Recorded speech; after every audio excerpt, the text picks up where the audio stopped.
I caught my boyfriend in bed with my stepsister on my 23rd birthday, so I did the one thing that would destroy them both. I slept with his father. What started as revenge became something far more dangerous. Victor Cross didn't just ruin his son's life for me, he pulled me into a world of power, violence, and secrets that should have stayed buried. They kidnapped me. They wanted me dead. But the truth? My mother's murder was connected to them all along. Stay until the end. Hit like and comment what city you're watching from. I want to see how far this story travels. The champagne was expensive. That's what Arya kept thinking as she stood outside room 1407 at the Meridian Hotel, her hand frozen on the door handle. Dylan had texted her 2 hours ago. Got us the penthouse suite. Happy birthday, baby. Come up when you're ready. She changed outfits 3 times. Settled on the black dress he'd bought her last month, the one that made her feel like she was playing dress-up in someone else's life. 23 felt like it should mean something. Like maybe this year she'd finally stop feeling like the girl who didn't quite belong anywhere. The hallway smelled like money, leather, and lilies, and something clean that probably cost more per ounce than her monthly coffee budget. She'd borrowed her roommate's heels. They pinched. She turned the handle. The room was dim. Candlelight, she realized. Dylan had actually done the candles thing. Her chest tightened with something warm and unfamiliar. Maybe this was it. Maybe tonight he'd finally... The bedroom door was cracked open. Soft light spilled through. She heard the laugh first. Not Dylan's laugh. Vanessa's. Arya's feet stopped moving. Her brain hadn't caught up yet, was still trying to explain why her stepsister's voice was coming from Dylan's hotel room, but her body already knew. Her hands had already gone cold. Does she actually think you're going to propose? Vanessa's voice, dripping with amusement. That's adorable. Dylan's response was muffled, then clearer. She's useful. Dad's been on my ass about the optics. Having a girlfriend makes me look stable. Stable. Vanessa laughed again. That mousy little thing? She dresses like she shops at a thrift store. Yeah, well, she doesn't ask questions, and she's... Arya pushed the door open. They weren't even trying to hide it. Vanessa was draped across Dylan's chest, designer lingerie that probably cost more than Arya's rent, her dark hair cascading over his shoulder. Dylan's hand was on Vanessa's hip, casual, like he'd been there 1,000 times before, like this was normal. They both looked up. Neither of them scrambled to cover themselves. Neither of them even looked particularly surprised. Oh, Vanessa said, smiling. Happy birthday. Arya's mouth opened. Nothing came out. The champagne bottle on the nightstand, she recognized it. She'd told Dylan last week she'd never tried Dom Perignon.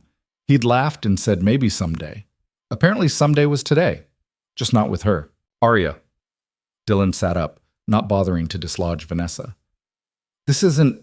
Look, you weren't supposed to come up for another hour. Another hour, Arya repeated. Her voice sounded strange, distant. We were going to be done by then. He said it like it was reasonable, like he was explaining traffic. I was going to take you to dinner. Vanessa stretched, cat-like. Honestly, Arya, don't look so devastated. You didn't actually think he was serious about you, did you? Vanessa, Dylan said, but there was no heat in it. Warning, maybe. Don't make this harder than it needs to be. Arya's stepsister slid off the bed, pulling on a silk robe that cost more than Arya's laptop. She was beautiful. Had always been beautiful. The kind of beautiful that made people stop talking when she walked into rooms. Everything Arya wasn't. You're sweet, Vanessa said, walking closer. In that puppy dog way. But sweetness doesn't really translate, does it? Not in the real world. She tilted her head, studying Arya like a museum exhibit. You were never going to be enough for him. For anyone, really. The words hit like physical blows. Arya felt them land, felt something inside her crack. How long? Her voice barely worked. Dylan shrugged. Does it matter? How long? 6 months, Vanessa supplied cheerfully. Well, 6 months seriously. There were a few times before that, but those were just... Vanessa. Dylan stood up now, pulling on his pants. That's enough. Why? Vanessa's eyes glittered. She should know. She should know exactly how much of a joke this has been. Every time you came home to her, every time you kissed her goodnight, she laughed. The sheets were barely cold. Arya's hands were shaking. She looked at Dylan, really looked at him. 3 years. They'd been together 3 years. She'd introduced him to her father. She'd talked about maybe someday, after she finished her master's degree. "You're pathetic," Vanessa said, not angry, almost pitying. "Standing there in your discount dress with your broken little heart. Do you know what Dylan calls you when you're not around?" She smiled. "The placeholder." Something inside Arya went very quiet. She turned and walked out. Didn't run. Didn't cry. Just walked. Behind her, she heard Dylan swear, heard him call her name. She didn't stop. Down the hallway, into the elevator, through the lobby where beautiful people drank beautiful cocktails and lived beautiful lives that would never include someone like her. Outside, the city was too bright. Car horns and laughter, and the smell of street vendor hot dogs. Her phone buzzed. Dylan calling. She declined it. It buzzed again. Text message. "Arya, come back. We can talk about this." Then Vanessa. "Don't be dramatic. You'll find someone on your level eventually." She blocked them both. The walk back to her apartment took 40 minutes. Her feet bled through her roommate's heels. She didn't feel it. Didn't feel much of anything except the strange, hollow quiet where her heart used to be. Her roommate Jenna was on the couch, halfway through a bottle of wine and a Netflix show. She took one look at Arya and sat up.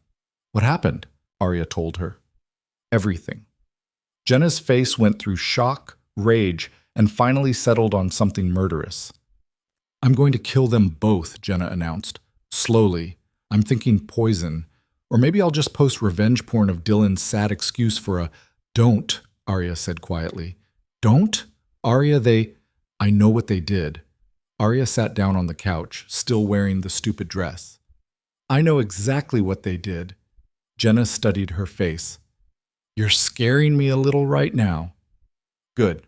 That night, Arya lay in bed and stared at the ceiling and felt the betrayal calcify into something harder, something colder. She thought about Vanessa's smile, Dylan's shrug, the casual cruelty of people who'd never had to fight for anything. She thought about something else, too. A conversation she'd overheard 3 months ago at Dylan's family barbecue. Dylan's aunt, drunk on mojitos, talking too loud. Victor Cross runs this city from the shadows. Politicians, judges, businessmen, they all answer to him. Dylan thinks he's going to inherit that empire, but Victor despises weakness. And Dylan's nothing but Victor Cross, Dylan's father, a man whose name made people's voices drop, whose reputation preceded him like a storm front. Arya had met him exactly once at that same barbecue. He'd barely looked at her, tall, severe, with gray threading through dark hair and eyes that seemed to calculate the worth of everything they touched. He'd shaken her hand, said, "So you're the girlfriend," and moved on. She picked up her phone. It took 20 minutes of Googling to find an address. Cross Industries had an office downtown, all glass and steel and security checkpoints. But there was another property listed under Victor's name, a private residence in the hills, gated and guarded and completely inaccessible to people like her. She stared at the address until her eyes blurred. Then she got up and started getting dressed. Autumn. The guards at the gate looked at her like she was lost. "I need to see Victor Cross," Arya said. The older guard, buzz cut, neck like a tree trunk, didn't even blink. "No, you don't. It's about his son. Mr. Cross doesn't take walk-ins. Tell him Arya Bennett is here. Tell him it's about Dylan."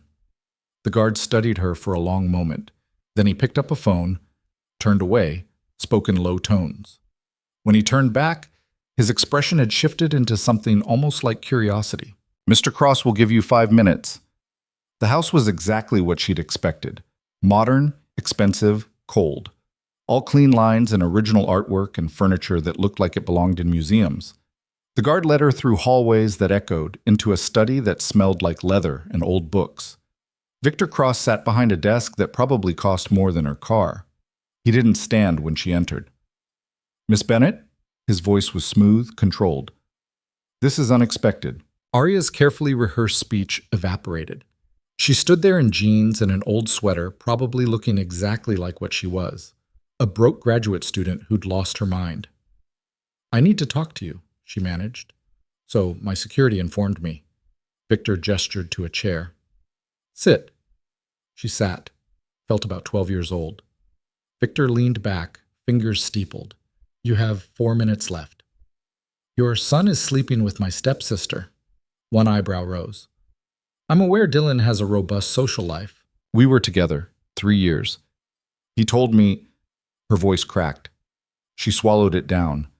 Tonight was my birthday. He told me to come to his hotel room. I found them together. I see. Victor's expression didn't change. And you've come to me because... This was the part she hadn't really thought through. The part where she explained why she was sitting in a stranger's study at 11 o'clock at night, talking to a man who could probably have her removed from his property with a phone call. I want to hurt him, she said. The way he hurt me. Something flickered in Victor's eyes. Interest, maybe, or amusement. Revenge, he said. How pedestrian. I don't care what you call it. Arya leaned forward. I know who you are. I know what you do. I know Dylan's terrified of disappointing you, of not measuring up. I know he wants your empire someday. She took a breath. I want to take that away from him. Victor was quiet for a long moment. Then he stood, walked to a bar cart, poured 2 glasses of scotch. He handed her one. I don't drink, she said. You do now. She took it, sipped. It burned. Victor returned to his desk, studying her like she was a puzzle he was deciding whether to solve. You're angry. Understandably. But you don't want revenge, Miss Bennett. You want justice. There's a difference. I want him to feel what I felt, which was small. The word came out raw. Worthless, like I never mattered at all. Victor nodded slowly. And you think I can help with this? I think you're the only person who can. Because I'm his father. Because you're the only person he actually cares about impressing. Another long silence. Victor took a drink, set the glass down with a soft click. What exactly are you proposing? This was it, the moment where she either said what she came to say or lost her nerve and left. Arya met his eyes. I'm proposing myself.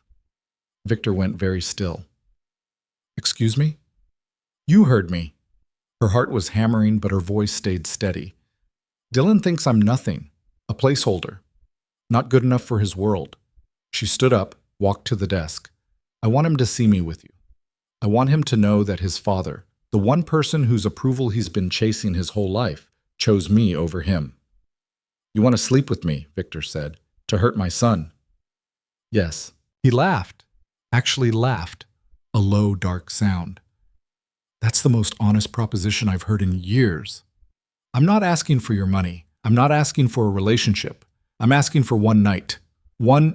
She swallowed. One time, that's all. And I want him to know about it. Victor stood, came around the desk. He was taller than she remembered, and there was something predatory in the way he moved, like he was deciding whether she was prey or something more interesting. You have no idea what you're asking for, he said quietly. Then tell me. I don't do one-night stands, Miss Bennett. I don't do temporary. If I take you to bed, it's not to make a point to my son. It's because I want to. And if I want to, I keep what's mine. Arya's breath caught. I'm not... You would be. He was close now, close enough that she could smell expensive cologne and scotch. The moment you step into this, you're in my world. My rules. There's no going back to your quiet little life, your graduate program, your safe choices. You'd belong to me, completely. For how long? As long as I decide. It should have terrified her. Instead, she felt something else, something reckless and burning. And Dylan, she asked, would be destroyed. Victor's smile was cold. I would make sure of it. Public, humiliating, permanent. Then yes. You haven't thought this through. I have. She looked up at him. I don't care about Safe anymore. Safe got me a boyfriend who called me a placeholder and a stepsister who laughed while she told me I wasn't enough. I'm done being small. Victor studied her face for a long moment. Then he reached out, fingers catching her chin, tilting it up. Last chance to walk away. Arya's hands were shaking, but she didn't move. I'm not walking away. Then understand this. His voice dropped. Once this starts, I own it. I own you. Not as punishment, not as revenge. Because that's who I am. I don't share, I don't compromise, and I sure as hell don't let go. Okay, say it. I understand. Say what you're agreeing to. Arya took a breath. I'm agreeing to be yours, for as long as you decide. No going back. Victor's eyes darkened. Then he kissed her. It wasn't gentle. It wasn't romantic. It was claiming, hard and hungry and absolute. Arya gasped against his mouth and he swallowed the sound, hands moving to her waist, pulling her against him. This was nothing like Dylan. Dylan kissed like he was checking a box, like it was a step in a process. Victor kissed like he was taking ownership. When he pulled back, Arya's legs were unsteady. Victor's hand stayed on her waist, steadying her.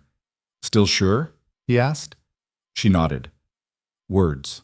Yes, I'm sure. He studied her for another moment.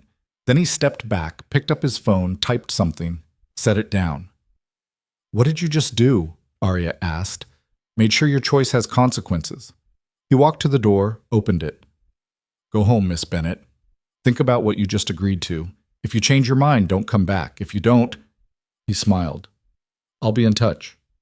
Arya's head was spinning. That's it? For tonight. Victor's expression was unreadable. I don't take things I'm not certain I want to keep. And right now, I'm not certain if you're brave or just stupid. The words should have stung. Instead, Arya felt something almost like respect. She walked to the door, paused. What did you mean, consequences? Victor's smile widened. You'll find out soon enough. Arya didn't sleep that night. She lay in bed, replaying the kiss, the conversation, the cold certainty in Victor's voice. I own what's mine. At 7 a.m., her phone exploded. Text after text, call after call. Jenna burst into her room without knocking, phone in hand, eyes wild. Arya, what the fuck did you do? Arya sat up. What are you talking about? Jenna shoved her phone in Arya's face. Instagram. Dylan's account. Except the photo at the top wasn't posted by Dylan. It was a picture of Arya. Last night. Leaving Victor Cross's estate. The caption read, Interesting company my father keeps these days. The post had been shared thousands of times. Comments flooded in. Speculation, gossip, disbelief. But that wasn't the worst part. The worst part was the second photo. Posted an hour later. Dylan and Vanessa at the hotel.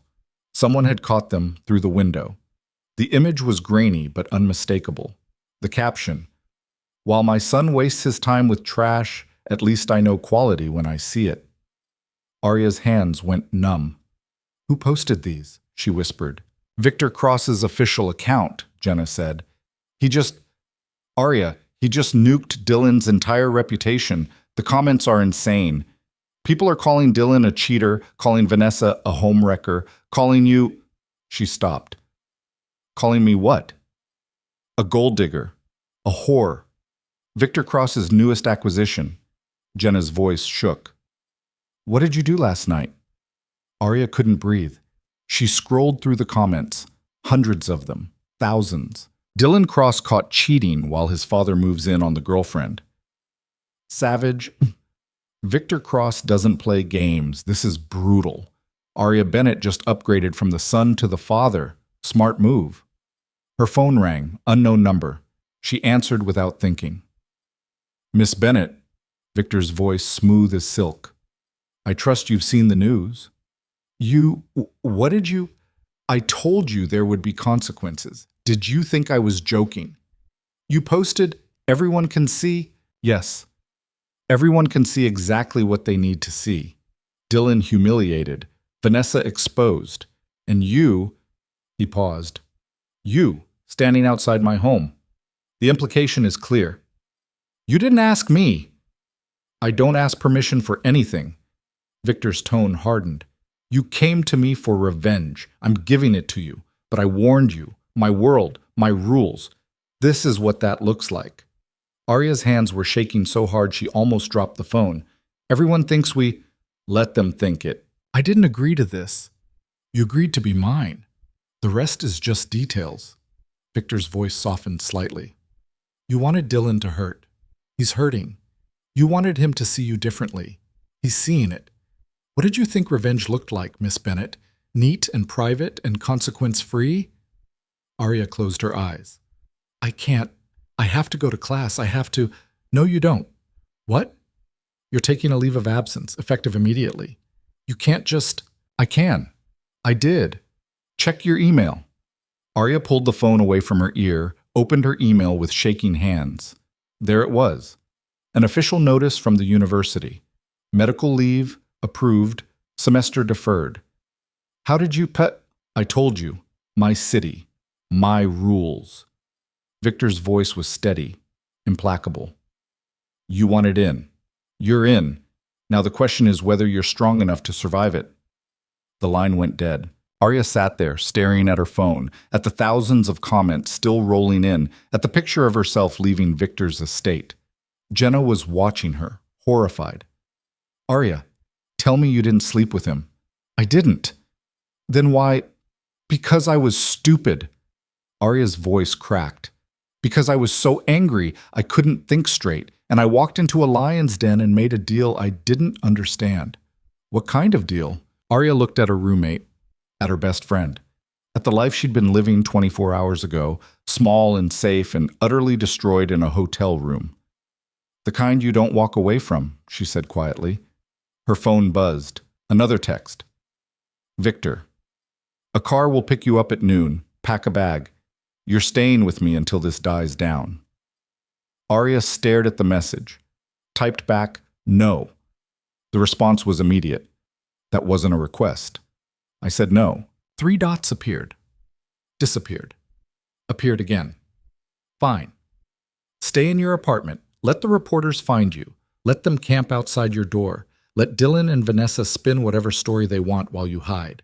Or get in the car at noon and let me handle this. Arya's stomach twisted. She walked to the window, pulled back the curtain. There were already 2 news vans parked across the street. Fuck, she whispered. Jenna came up beside her. What are you going to do? Arya thought about Dylan's shrug, Vanessa's smile, the casual cruelty of people who'd never faced consequences. She thought about Victor's warning. Once this starts, there's no going back. She picked up her phone. What happens if I get in the car? You find out if you're as strong as you think you are. Arya closed her eyes. At 11:57, she threw clothes into a duffel bag. Jenna watched, silent and worried. Are you sure about this? Jenna asked. No. Arya zipped the bag. But I'm doing it anyway. At noon exactly, a black car pulled up outside. The driver didn't get out, just waited. Arya picked up her bag, hugged Jenna. If I disappear, you're not going to disappear. If I do, tell my dad I'm sorry. Arya, but she was already out the door, down the stairs, pushing through the small crowd of reporters who'd gathered. Questions flew at her like weapons. Are you dating Victor Cross? Did you know about Dylan and Vanessa? Is this revenge? She didn't answer, just got in the car. The door closed, muffling the chaos outside. The driver pulled away from the curb. Arya watched her apartment building recede in the side mirror. Where are we going? She asked. Mr. Cross's residence, the driver said. He's waiting for you. Arya leaned back against the leather seat and tried not to think about what waiting meant. The house looked different in daylight, less imposing, maybe. Or maybe she was just too numb to care. Victor met her at the door. He'd changed since last night. Different suit, same cold assessment in his eyes. You came, he said. You didn't leave me much choice. There's always a choice. He stepped aside, let her enter.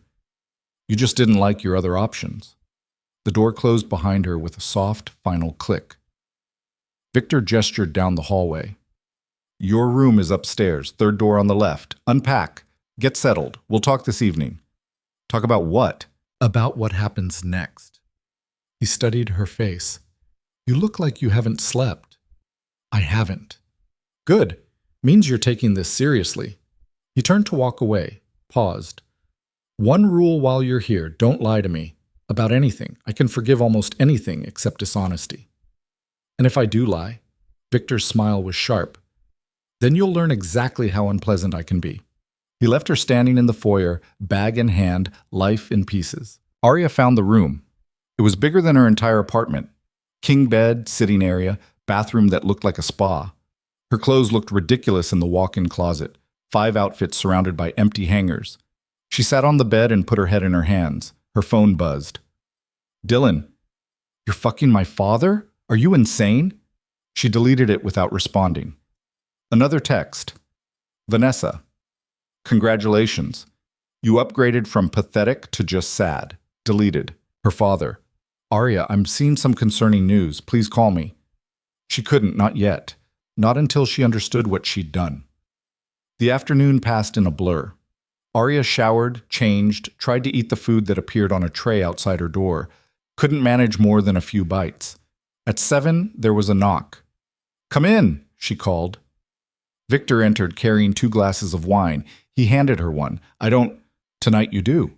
She took it, didn't drink. Victor sat in the armchair by the window, looking perfectly comfortable, like having a strange woman in his guest room was completely normal. We need to establish some parameters, he said. Parameters. For this arrangement, he gestured between them. You came to me for revenge. I'm providing it. But I told you, there are costs. The posts, the photos, my leave of absence. Arya's voice hardened. Those weren't costs. They were you taking control. Yes, the simple honesty of it threw her. You're not even going to pretend you asked first. Why would I? You knew what you were getting into. I knew I was agreeing to... She stopped. I thought it would be private. Nothing in my world is private. Victor took a drink. The moment you walked into my study, you became public property. Everyone watching, everyone speculating. That's the cost of proximity to power. I didn't ask for power. I asked for revenge. They're the same thing. Victor leaned forward. You wanted Dylan to hurt. The only way to hurt him is to be something he can't dismiss. Right now, you're not his ex-girlfriend. You're not the girl he cheated on. You're the woman his father wants. That's power. Arya set down her wine glass, hands shaking. And what do you want? From you? Yes. Victor was quiet for a long moment, then, honestly, I'm not sure yet. That's not an answer. It's the only one I have. He stood, walked to the window. My son is a disappointment, weak, entitled. I've spent years trying to mold him into something worthy of my legacy, and he's failed at every turn. Last night, I was prepared to write you off as just another one of his mistakes. But you surprised me. Victor turned to look at her. Most people would have cried, begged, asked for money or revenge or some fantasy where I punish my son for them.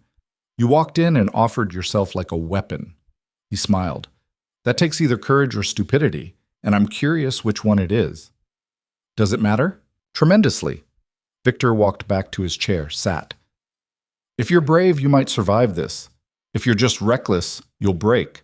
And I don't particularly enjoy breaking things that aren't worth the effort. Arya met his eyes. Then why keep me here? Because I haven't decided yet. Victor's gaze was steady, calculating. You have 1 week, 7 days to prove you're not going to shatter the first time things get difficult. If you make it, we'll discuss what comes next. If you don't, he shrugged. You go home. No harm, no foul. And Dylan? We'll still be destroyed. I don't need you to accomplish that. Victor's voice went cold. I've been looking for an excuse to cut him loose for years. You just gave me the perfect one. Arya's stomach turned. So I'm... what? A test? More like an investment I'm deciding whether to make. Victor stood, picked up his wine glass. Get some rest. Tomorrow, you'll need it. He left without another word. Arya sat alone in the beautiful room and wondered if she'd made the worst mistake of her life. Outside, the city lights glittered. Her phone buzzed with another 100 notifications. The story was everywhere now, trending on social media, picked up by gossip sites, dissected by strangers. She turned off her phone and stared at the ceiling. Somewhere in this city, Dylan was seeing those same posts, seeing his father's claim on the girl he'd called a placeholder. Vanessa was probably laughing, spinning it into another joke at Arya's expense. But the joke was different now, because Arya wasn't the punchline anymore. She was the threat, and she had absolutely no idea what to do with that. Morning came too fast. Arya woke to sunlight streaming through unfamiliar windows and spent 3 confused seconds trying to remember where she was. Then it hit her. Victor's house, the photos, Dylan's destroyed reputation, her own face plastered across the internet. She grabbed her phone. 23 missed calls from her father. 47 texts from numbers she didn't recognize. 3 voicemails from Dylan, each one angrier than the last. She deleted them all without listening. A knock at the door made her jump. Yes? A woman entered, 50s, severe gray hair pulled back, carrying a garment bag. Mr. Cross asked me to bring you appropriate clothing. You have a lunch meeting in 2 hours. Arya sat up. I have a what? Lunch meeting, downtown. The car leaves at 11:30. The woman hung the garment bag on the closet door. My name is Margaret. I manage Mr. Cross's household. If you need anything, use the phone by the bed. Extension 7. Wait, what lunch meeting? With who? Margaret's expression didn't change. Mr. Cross will brief you in the car. She paused at the door. The dress code is business formal. Hair and makeup will be here at 10. Then she was gone. Arya stared at the closed door, then at the garment bag. She unzipped it slowly. Inside was a dress that probably cost more than her tuition. Deep navy, designer label, the kind of thing Vanessa would wear. There were shoes, too, heels that actually fit. Her stomach twisted. This wasn't just revenge anymore. This was something else entirely. At 9:45, 2 women arrived with enough cosmetics to stock a department store counter. They didn't ask what she wanted, just sat her down and went to work like she was a project that needed fixing. Eyes closed, one of them said, and Arya obeyed because she didn't know what else to do. 30 minutes later, she looked in the mirror and barely recognized herself. The makeup was subtle but transformative. Her eyes looked bigger, her cheekbones sharper. Her hair, usually pulled back in a practical ponytail, now fell in soft waves that looked effortless but probably weren't. She looked like she belonged in Victor's world. The thought made her feel sick. At 11:15, she put on the dress. It fit perfectly. Of course it did. Victor probably had her measurements from the security footage at his gate, or maybe he just knew how to assess people that precisely. She was still staring at herself in the mirror when Margaret reappeared. The car is ready, Miss Bennett. Arya followed her downstairs. Victor was waiting in the foyer, looking at his phone. He glanced up as she approached, and something flickered in his expression. Approval, maybe. Much better, he said. Better than what? Than the girl who showed up at my door looking like she'd lost a fight with a thrift store. He pocketed his phone. Ready? For what? Nobody's told me anything about this lunch. I'm telling you now. Victor opened the front door, gestured for her to precede him. We're having lunch with 3 of the city's major real estate developers. They want my backing on a downtown project. You're going to sit quietly, look beautiful, and let them wonder exactly what our relationship is. Arya stopped walking. You're using me as decoration. I'm using you as leverage. Victor's tone was matter-of-fact. Power is perception, Miss Bennett. Right now, everyone's trying to figure out what you are to me. The uncertainty is useful. And what am I to you? Victor smiled, still deciding. Now get in the car. The restaurant was the kind of place that didn't have prices on the menu. All white tablecloths and hushed conversations and waiters who moved like ghosts. The 3 developers were already seated, 2 men and 1 woman, all wearing suits that cost more than Arya's car. Victor made introductions. Gentlemen, Sandra, this is Arya Bennett. The woman, Sandra, looked Arya up and down with the kind of assessment that felt like an X-ray. Charmed, she said, in a tone that meant the opposite. They sat. Victor's hand briefly touched the small of Arya's back as he pulled out her chair, possessive, deliberate, making a point. The conversation started immediately. Development plans, zoning laws, projected returns.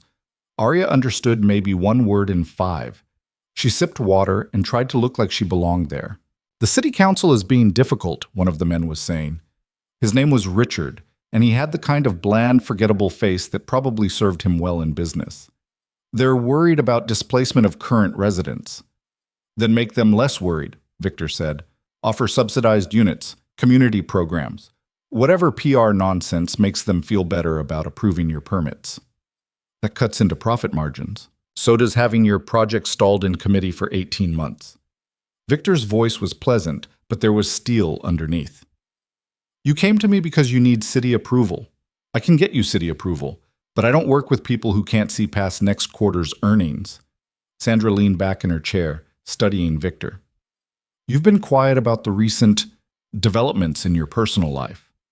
The table went silent. Victor didn't even blink. Have I? The photos. Your son.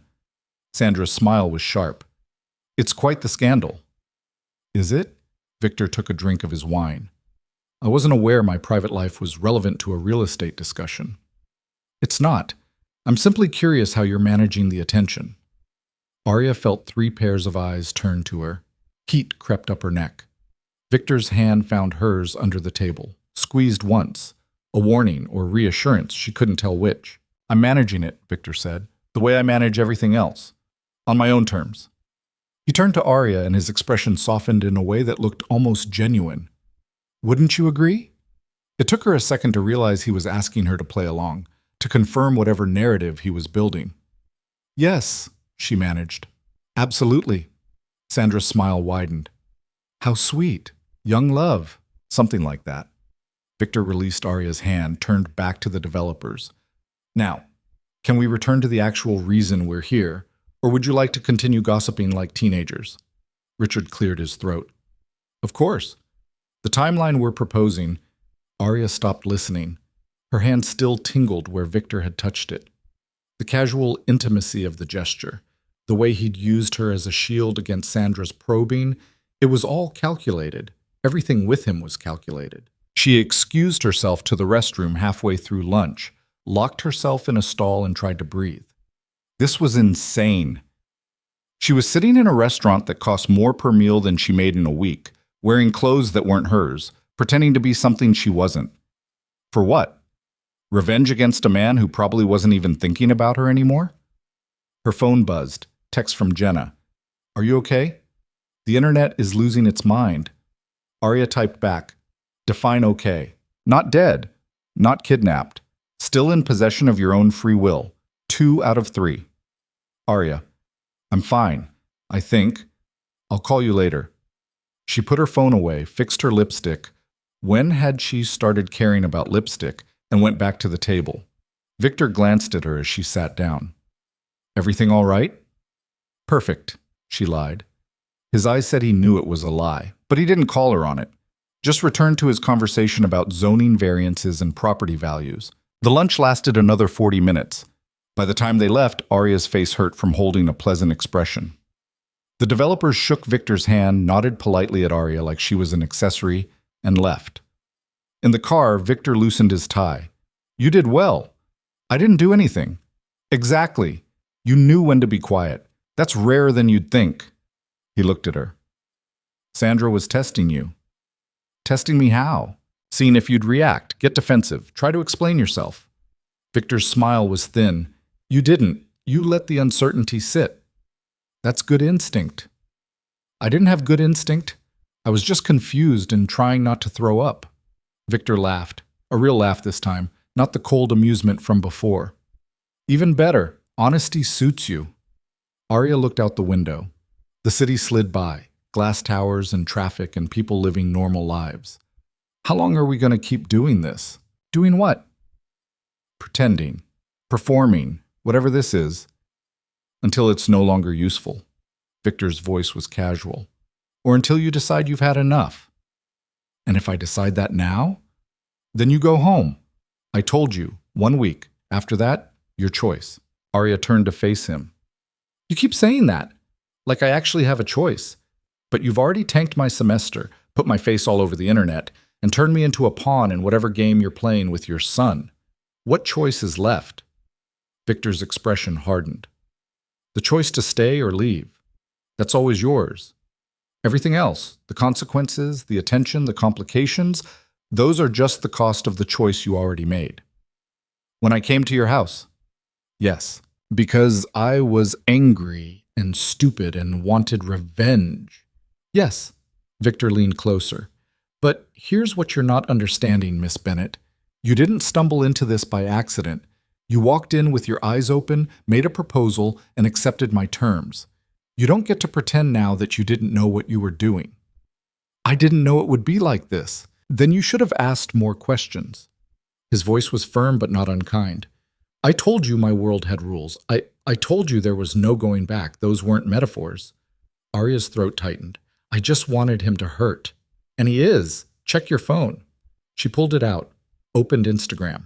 Dylan's account had been flooded with comments, thousands of them, most of them brutal. Screenshots of the hotel photos were everywhere, dissected and mocked. Someone had even created a meme. Vanessa's account was worse. People had dug up old photos, old scandals, connections to other wealthy families. The word homewrecker appeared in almost every comment. They're being destroyed, Victor said quietly. Exactly like you wanted. The question is whether you can handle being part of the destruction. Arya put her phone away. Her hands were shaking. I thought it would feel better. Revenge never does. It just feels necessary. Victor sat back. You'll learn that. The car pulled up to his house. Arya got out, waited for Victor to unlock the door. Inside, the silence was almost oppressive. I have calls to make, Victor said. Make yourself comfortable. Dinner's at 7. He disappeared into his study, leaving Arya alone in the vast entryway. She went upstairs, took off the expensive dress, and changed into her own clothes, old jeans and a sweater that smelled like home.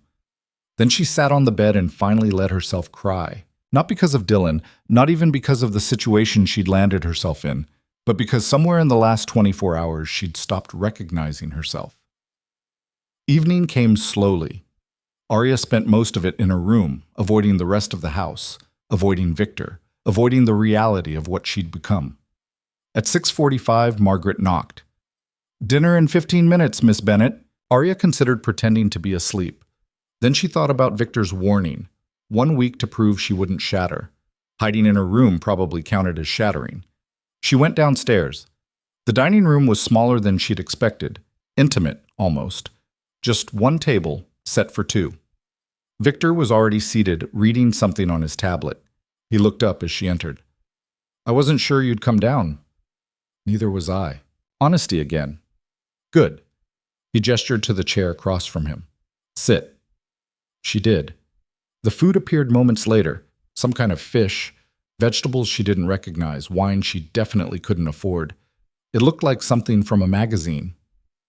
You're quiet, Victor observed. I'm tired. Of what?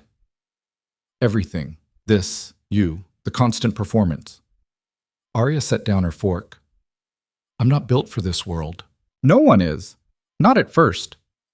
Victor took a drink. You think the people at that lunch today were born knowing how to navigate power? They learned, same way you're learning now. I don't want to learn. Then why are you still here? The question hung in the air. Arya didn't have a good answer. Revenge? That was starting to feel hollow. Pride? Maybe. Fear of going back to her regular life and facing the wreckage? Probably that. I don't know, she admitted. Victor nodded like that was exactly what he'd expected to hear. 3 days ago, you walked into my study and offered yourself as a weapon. That took guts. Now you're sitting here telling me you're not built for this. He leaned forward. Which version is real? Maybe both. Then pick one. Because you can't be brave and broken at the same time. Not in my world. Why not? Because broken things don't survive here. They get used up and thrown away. Victor's voice was steady, almost gentle. I don't throw away things that fight back. Arya met his eyes. Is that what you want? For me to fight back? I want you to decide what you want. Because right now you're drifting, reacting, letting things happen to you instead of making them happen. He paused. That's not the woman who walked into my study. Maybe that woman was an illusion. Or maybe she's still there, just scared. Victor sat back. Fear is normal. Letting it control you isn't. They ate in silence for a while. Arya pushed food around her plate, not really tasting anything. Her mind kept circling back to the same question. What did she actually want? A month ago, the answer would have been simple. Graduate school, a career, maybe a future with Dylan that looked like the life she was supposed to want. Now? She had no idea. Tell me about your mother, Victor said suddenly. Arya's head snapped up. What? Your mother. You haven't mentioned her once, only your father, your stepsister. Where is she? Dead. The word came out flat. She died when I was 12. Victor's expression shifted, something almost like sympathy. How? Car accident. That's what they told me anyway. Arya's throat tightened. My dad remarried 2 years later, Vanessa's mom. That's when everything changed. Changed how? I went from being his daughter to being the reminder of what he lost. Vanessa and her mom, they were shiny and new and uncomplicated. I was just in the way. Victor was quiet for a moment. And Dylan? Dylan made me feel like I mattered for a while.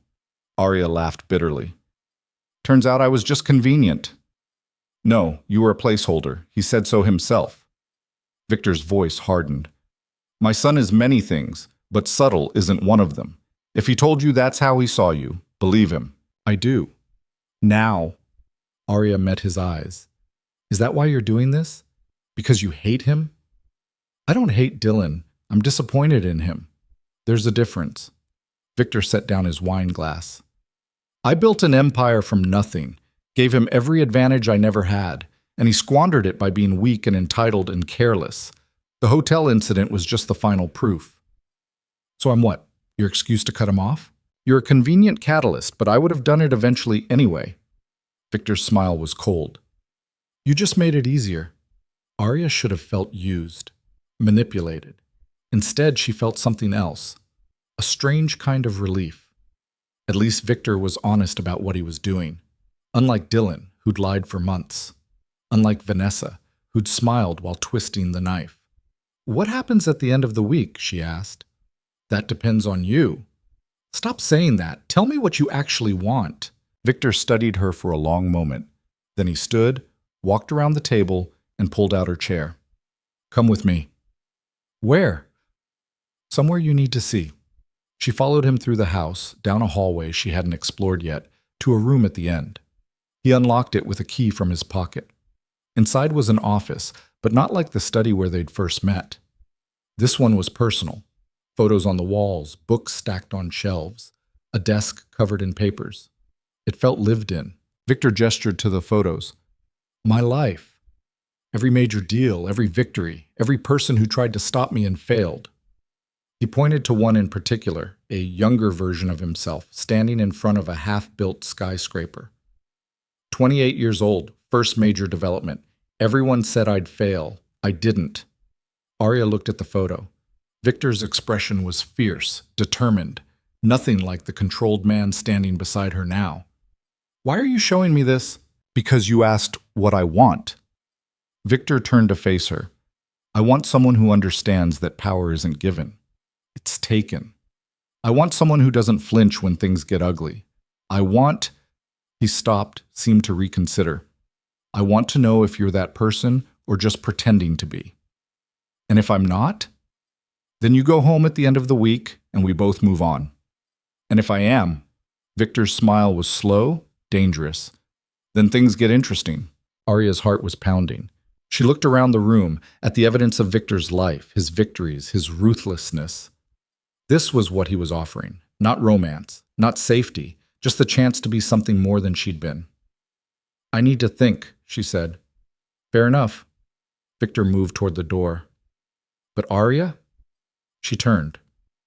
Stop thinking about what you're supposed to want and start thinking about what you actually want. Those aren't the same thing. He left her alone in the room. Arya stood there for a long time, looking at photos of a man who'd built everything from nothing and burned anyone who got in his way.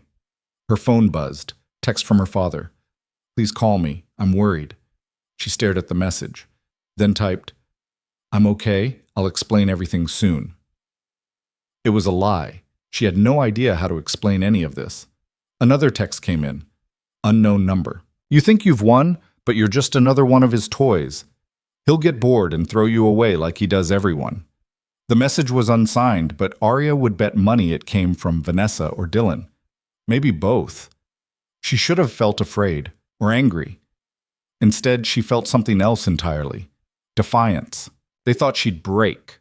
Thought she'd run home crying, humiliated and defeated. The old Arya would have. The girl who'd stood in that hotel room and felt worthless. She would have collapsed under the weight of all this. But that girl was gone. Arya looked at the photos on Victor's wall one more time. Then she walked out of the room and went to find him. He was in his study, on the phone. He held up one finger, wait, and finished his conversation. When he hung up, he looked at her expectantly. I'm not going home at the end of the week, Arya said. Victor's expression didn't change. Why not? Because you're right. I did walk into your study with my eyes open. I made a choice, and I'm tired of second-guessing it. That's not a reason. That's just stubbornness. Fine. You want the real reason? Arya stepped closer. I'm staying because for the first time in my life, I'm not apologizing for taking up space. I'm not making myself smaller so other people feel comfortable. And I'm definitely not letting Dylan and Vanessa win by proving them right about me. Victor stood, came around the desk. And what about me? What do you think I'm going to do with you? I don't know, but I'm going to find out. They stood there, inches apart, the air between them charged with something Arya couldn't quite name. Not attraction, exactly. Something more complicated. This isn't a game, Victor said quietly. Once you commit, I hold you to it. I know. You'll do what I ask, go where I need you, be what the situation requires. Within reason. Victor's eyebrow rose. Within reason? I'm not your employee, I'm not your property. She stopped, searching for the right word. I'm choosing to be here. That means I get to set some boundaries. For a long moment, Victor just looked at her. Then he smiled, a real smile, not the calculated ones he wore in public. Now that, he said, is the woman I was hoping to find. He pulled her close and kissed her. It was different from the first time, less about claiming, more about testing, seeing if she'd pull away. She didn't. Instead, she kissed him back, hands fisting in his shirt, giving as good as she got. When they broke apart, Victor's expression was dark with want. One more rule, he said, voice rough. What? No more doubt, no more questioning. You're in this or you're not. I'm in. Say it like you mean it. Arya looked him dead in the eye. I'm in. All the way. Whatever that means. Victor's smile was predatory. Then let's make it official. He pulled out his phone, typed something, and showed her the screen. It was a post, his official account. A photo of Arya from dinner, looking sophisticated and composed. The caption read, To those asking, yes, she's mine. Any questions? Arya's breath caught. You're really doing this. We're really doing this. Victor hit post. No more speculation, no more rumors, just the truth. The post went live. Within seconds, notifications started flooding in. Arya watched the numbers climb, likes, comments, shares. Thousands of people seeing her face, seeing Victor's claim, forming opinions about a life they knew nothing about. There's no taking this back, she said. No, there isn't. Victor pocketed his phone. Still in? Arya thought about Dylan's face when he saw that post. Vanessa's fury, her father's confusion, the mess waiting for her back in the real world. Then she thought about the girl in the hotel room, the one who'd felt worthless and small and disposable. That girl was dead, and Arya wasn't interested in bringing her back. Still in, she said. Victor's hand found hers, squeezed once. Then he led her upstairs to his room this time, not the guest room. The door closed behind them with a soft click. What happened next wasn't gentle, wasn't romantic. It was raw and intense and left no question about what they were to each other now. After, Arya lay in Victor's bed, staring at the ceiling, her whole body humming. Victor was beside her, one arm thrown over his eyes, breathing slowly. No regrets? He asked. Ask me tomorrow. He laughed. Fair. Arya's phone was buzzing nonstop on the nightstand. She ignored it. Whatever was happening out there in the digital world could wait. Right now, in this moment, she felt powerful, dangerous, alive. It wouldn't last, she knew that. Reality would crash back in eventually, her father's disappointment, the media frenzy, the consequences of choosing Victor's world over the safe, predictable life she'd been living. But for now, she let herself feel it. The reckless, intoxicating rush of burning your old life down and not caring what rises from the ashes. Victor's hand found hers in the dark, laced their fingers together. Welcome to the deep end, he murmured. Arya squeezed his hand. Guess I'd better learn to swim. Outside, the city hummed with life. Inside, two people who should never have collided lay tangled in expensive sheets, both of them knowing this was either the beginning of something extraordinary or the start of a disaster neither of them could survive. Probably both. The morning light felt different, sharper maybe. Or maybe Arya was just more awake than she'd been in years. She opened her eyes to find Victor already dressed, standing by the window with his phone, his expression unreadable. "How long have you been up?" she asked. 2 hours. He didn't turn around. "I don't sleep much." Arya sat up, pulling the sheet around herself. Her clothes from last night were scattered across the floor. The reality of what had happened settled over her like cold water. "Are you regretting this?" "No." Victor finally looked at her. "Are you?" "I don't know yet." Still honest. Good. He pocketed his phone. "Get dressed. We have a problem." Arya's stomach dropped. "What kind of problem?" "The kind that involves my son making very poor decisions." Victor's jaw tightened. "He's been calling my associates, trying to turn them against me, claiming I've lost my mind over some girl, that I'm compromised." "Am I compromising you?" Victor's smile was sharp. "He wishes. But perception matters in my world, and right now Dylan's trying to control the narrative." He walked to the door, paused. "Get ready. We're going to lunch with someone who can help fix this." "Another performance?" "Every public appearance is a performance. You know that by now." He left. Arya sat alone in his bed, processing. 3 days ago, she'd been a graduate student with a cheating boyfriend. Now she was tangled up in family warfare between two of the most ruthless men she'd ever met. Her phone was still buzzing. She finally looked at it. 83 new messages, most from numbers she didn't recognize. A few from people she did. Her father. "Arya, I need to understand what's happening. This isn't like you." Jenna. "The internet is convinced you're either a genius or having a breakdown. Maybe both. Call me." And one from a number she almost didn't recognize. "Dylan, we need to talk. Alone. Before this gets worse." She stared at that last message for a long time. Part of her wanted to respond, to hear what possible excuse he could offer. The rest of her wanted to delete it and pretend he didn't exist. She deleted it. Margaret appeared with breakfast and another garment bag. "Mr. Cross said you'll need this for lunch. It's at the Sterling Club." Arya knew that name. The Sterling Club was where the city's elite went to make deals and destroy careers over overpriced steaks. She'd never been within a mile of the place. "What time?" she asked. "Noon. Hair and makeup at 10:30. It was already 9. Arya ate quickly, showered, and submitted to another round of professional beautification. The woman doing her makeup, Laura, she'd introduced herself yesterday, worked in focused silence until Arya couldn't take it anymore. "Can I ask you something?" Arya said. "Of course."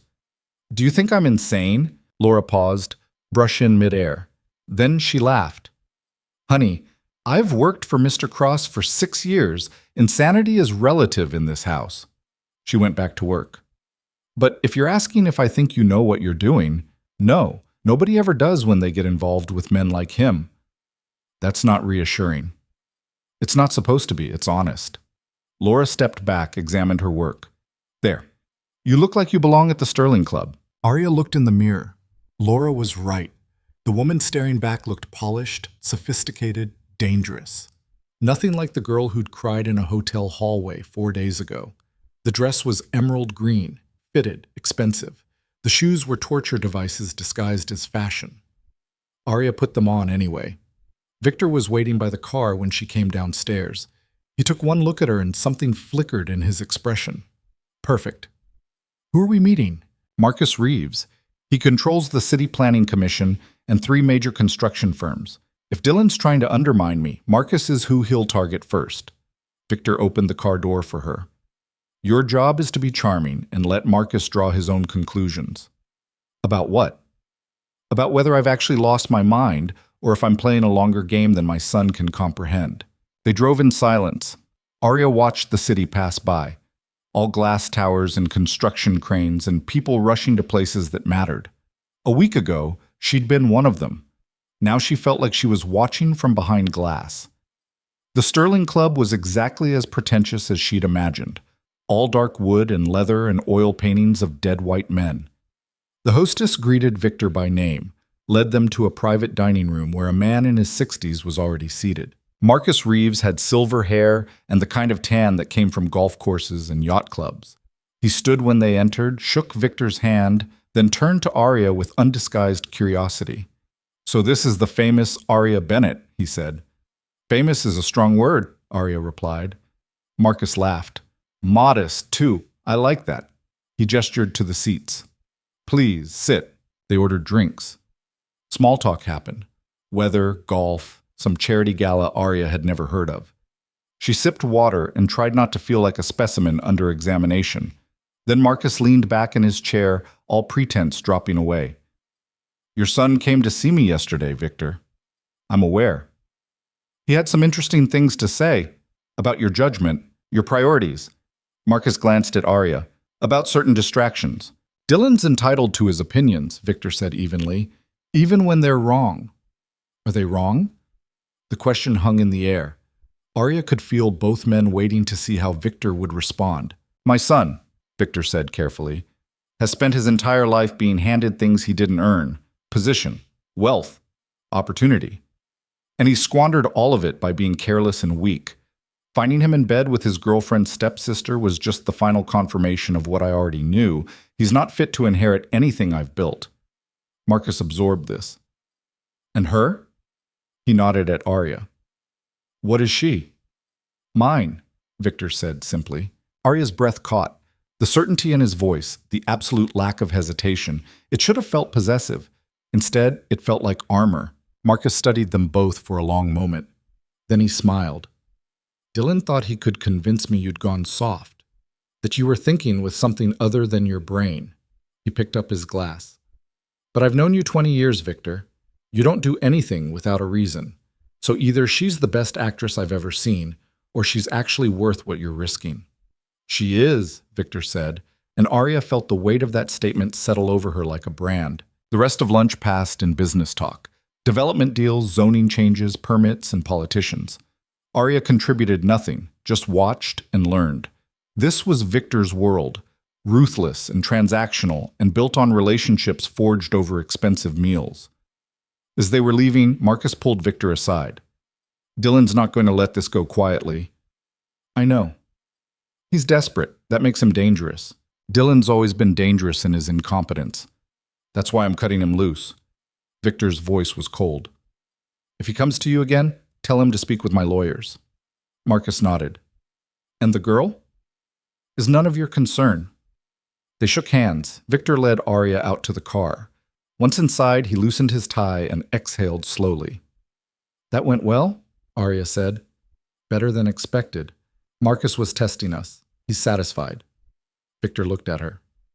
"You did well. Again. All I did was sit there." Exactly. You didn't try too hard. Didn't overplay it. Just existed in the space and let him draw his own conclusions." Victor's expression softened slightly. "That's harder than it sounds." Arya leaned back against the leather seat. "Dylan's not going to stop, is he?" "No, he's too proud and too stupid." Victor was quiet for a moment. "I should warn you, this is going to get uglier before it gets better." "How much uglier?" "That depends on how far Dylan's willing to go to hurt me." The answer came sooner than either of them expected. They were back at the house, Victor in his study handling calls while Arya tried to read in the library and failed to focus on anything except the growing knot in her stomach. Her phone rang. Unknown number. She almost didn't answer. "Hello?" Heavy breathing, then, "You stupid bitch." Arya's blood went cold. "Dylan, you think you've won? You think ruining my reputation makes you special?" His voice was slurred. "Drunk, maybe, or high. You're nothing. You've always been nothing. And when my father gets bored, and he will get bored, you'll be right back where you started. Alone and pathetic and worthless. Are you finished?" "I'm just getting started." Dylan laughed, bitter and mean. "I know things about you, Arya. About your mother. About how she really died. You think it was just a car accident?" Arya's hand tightened on the phone. "What are you talking about?" "Ask my father. Ask him about Elena Bennett and what really happened 15 years ago." The line went dead. Arya stood frozen, phone clutched in her hand, Dylan's words echoing in her head. Her mother. Elena. What really happened? She found Victor in his study. He looked up as she entered, took one look at her face, and set down his phone. "What's wrong?" "Dylan just called me." Arya's voice shook. He said something about my mother, about how she died. Victor's expression went carefully blank. What exactly did he say? That it wasn't just an accident, that you know something about it. Arya stepped closer. Is that true? The silence stretched too long. Victor, is it true? He stood slowly, came around the desk. Sit down. I don't want to sit down. I want you to answer me. Arya, did you know my mother? Her voice was rising now, panic clawing at her chest. Did something happen to her that I don't know about? Victor's jaw tightened. Your mother's death was investigated. It was ruled an accident. That's all I know. That's not an answer. It's the only answer I have right now. Victor reached for her, but she stepped back. Dylan's trying to get in your head. This is what he does. Finds the thing that will hurt most and twists it.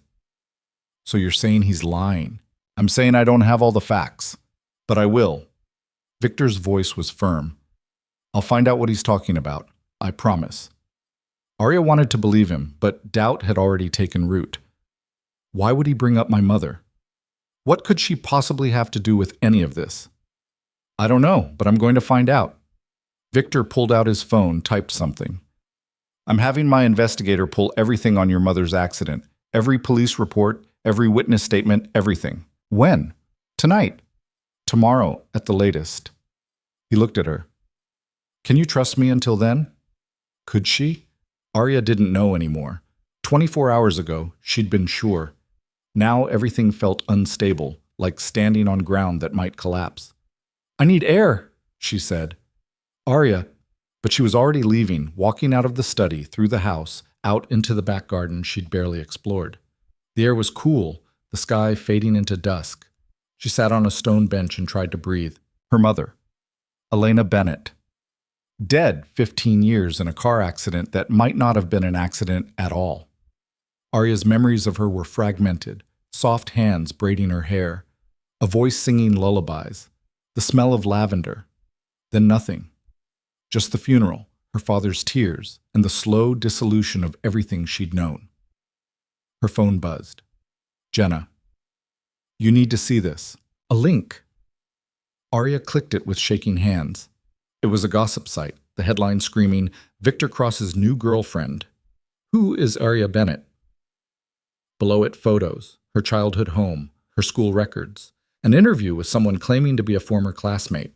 All of it surface level but invasive, her life dissected for public consumption. Then, at the bottom, sources close to the family say Bennett's mother died in mysterious circumstances 15 years ago. Police reports were sealed. Why? Arya's vision blurred. They were digging into her mother's death, turning it into tabloid fodder. She called Jenna back. Are you okay? Jenna answered immediately. No, Arya's voice cracked. They're digging into my mom, into how she died. And Dylan, she stopped, couldn't continue. What did Dylan do? He said it wasn't an accident, that Victor knows something. Arya pressed her free hand to her forehead. I don't know what's real anymore. Then come home. Get out of there. I can't. Why not? Because... Arya stopped. Why couldn't she? What was keeping her in this house, in this mess, in Victor's world? I don't know. Arya, listen to me. Whatever's happening with your mom, you don't have to deal with it alone in some mansion with a man you barely know. Come home. We'll figure it out together. I'll think about it. Don't think. Just do it. Arya ended the call. She sat in the garden as darkness fell, trying to make sense of the pieces. Her mother's death. Dylan's accusation. Victor's careful non-answer. The media now circling like sharks. Footsteps behind her. Victor appeared carrying 2 glasses of scotch. He held one out. I said I don't drink, Arya said. And I said you do now. He sat beside her. My investigator is pulling files as we speak. Whatever Dylan thinks he knows, we'll know more by morning. And if he's right, if my mother's death wasn't an accident, then we deal with it. Victor's voice was steady. Together. Arya took the glass, drank. It burned, going down. Why would your family have anything to do with my mother? I don't know, but I'm going to find out. Victor was quiet for a moment. Elena Bennett. That was her name? Yes. And she died 15 years ago. You were 12. Yes. Arya looked at him. Did you know her? I don't think so. But 15 years ago, I was building my first major development. I dealt with hundreds of people, contractors, lawyers, city officials. He paused. It's possible our paths crossed and I don't remember. Or it's possible Dylan's full of shit. That's more likely. Victor took a drink.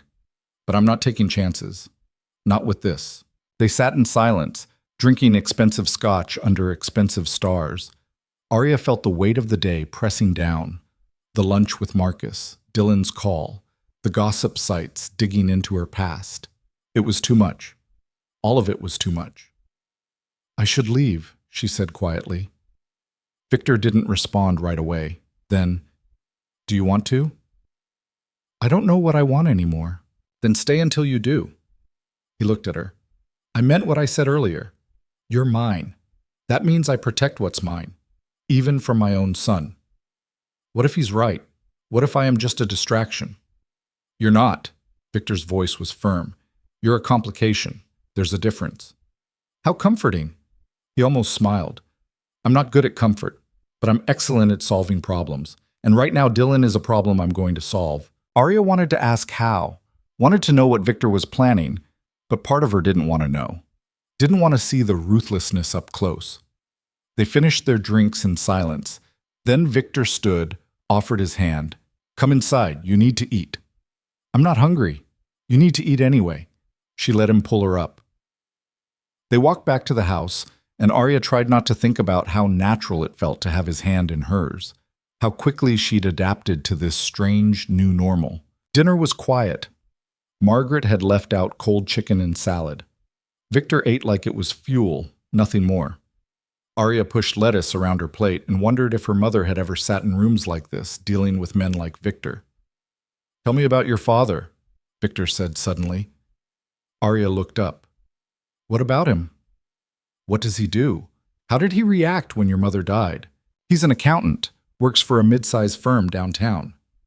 Arya set down her fork. When my mom died, he fell apart. Stopped eating, stopped sleeping. I'd hear him crying at night. She swallowed hard. Then he met Vanessa's mom at some grief support group, and suddenly he was fine again. Like my mom had never existed. And you? Was angry. Still am, I think. Arya met Victor's eyes. He replaced her so fast, replaced our whole life. Vanessa and her mom moved in, and I became the ghost in my own house. Is that why you stayed with Dylan? Because he made you feel seen? Arya started to deny it, then stopped. Maybe. He was the first person in years who acted like I mattered. Turns out that was an illusion too. Not entirely. Victor leaned back.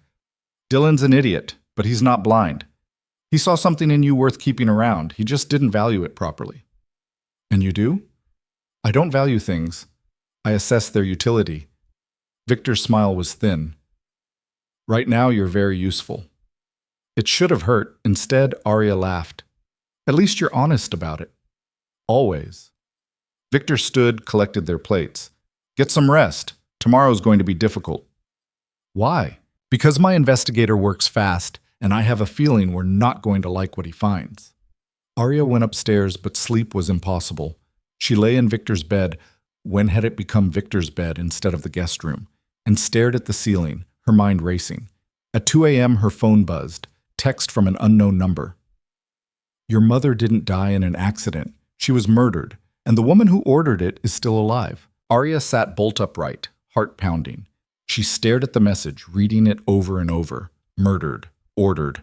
Her hands were shaking as she got out of bed, grabbed her robe, and went to find Victor. His study light was still on. She knocked once and entered without waiting. He looked up from his laptop, took one look at her face, and stood. What happened? She showed him the text. Victor's expression went cold. He took her phone, read the message twice. Then he made a call. Marcus, I need a trace on a number. Now. He rattled off the unknown number, listened, hung up. Then he looked at Arya. Sit down before you fall down. She sat. Her whole body felt numb. "Who would send this?" she whispered. "Someone who wants you scared, or someone who wants to force my hand." Victor was pacing now, phone in hand. Either way, they made a mistake. What if it's true? Then we find out who did it and destroy them. Victor's voice was ice. No one threatens what's mine. Arya should have been comforted by that. Instead, she felt sick. Her mother, murdered, and somehow, impossibly, connected to all of this. Victor's phone rang. He answered immediately. "What did you find?" A pause. "Where?" Another pause. His expression darkened. "I'll be there in 20 minutes. He hung up, looked at Arya. "Get dressed. We're leaving." "Where are we going?" "To meet my investigator. He found something."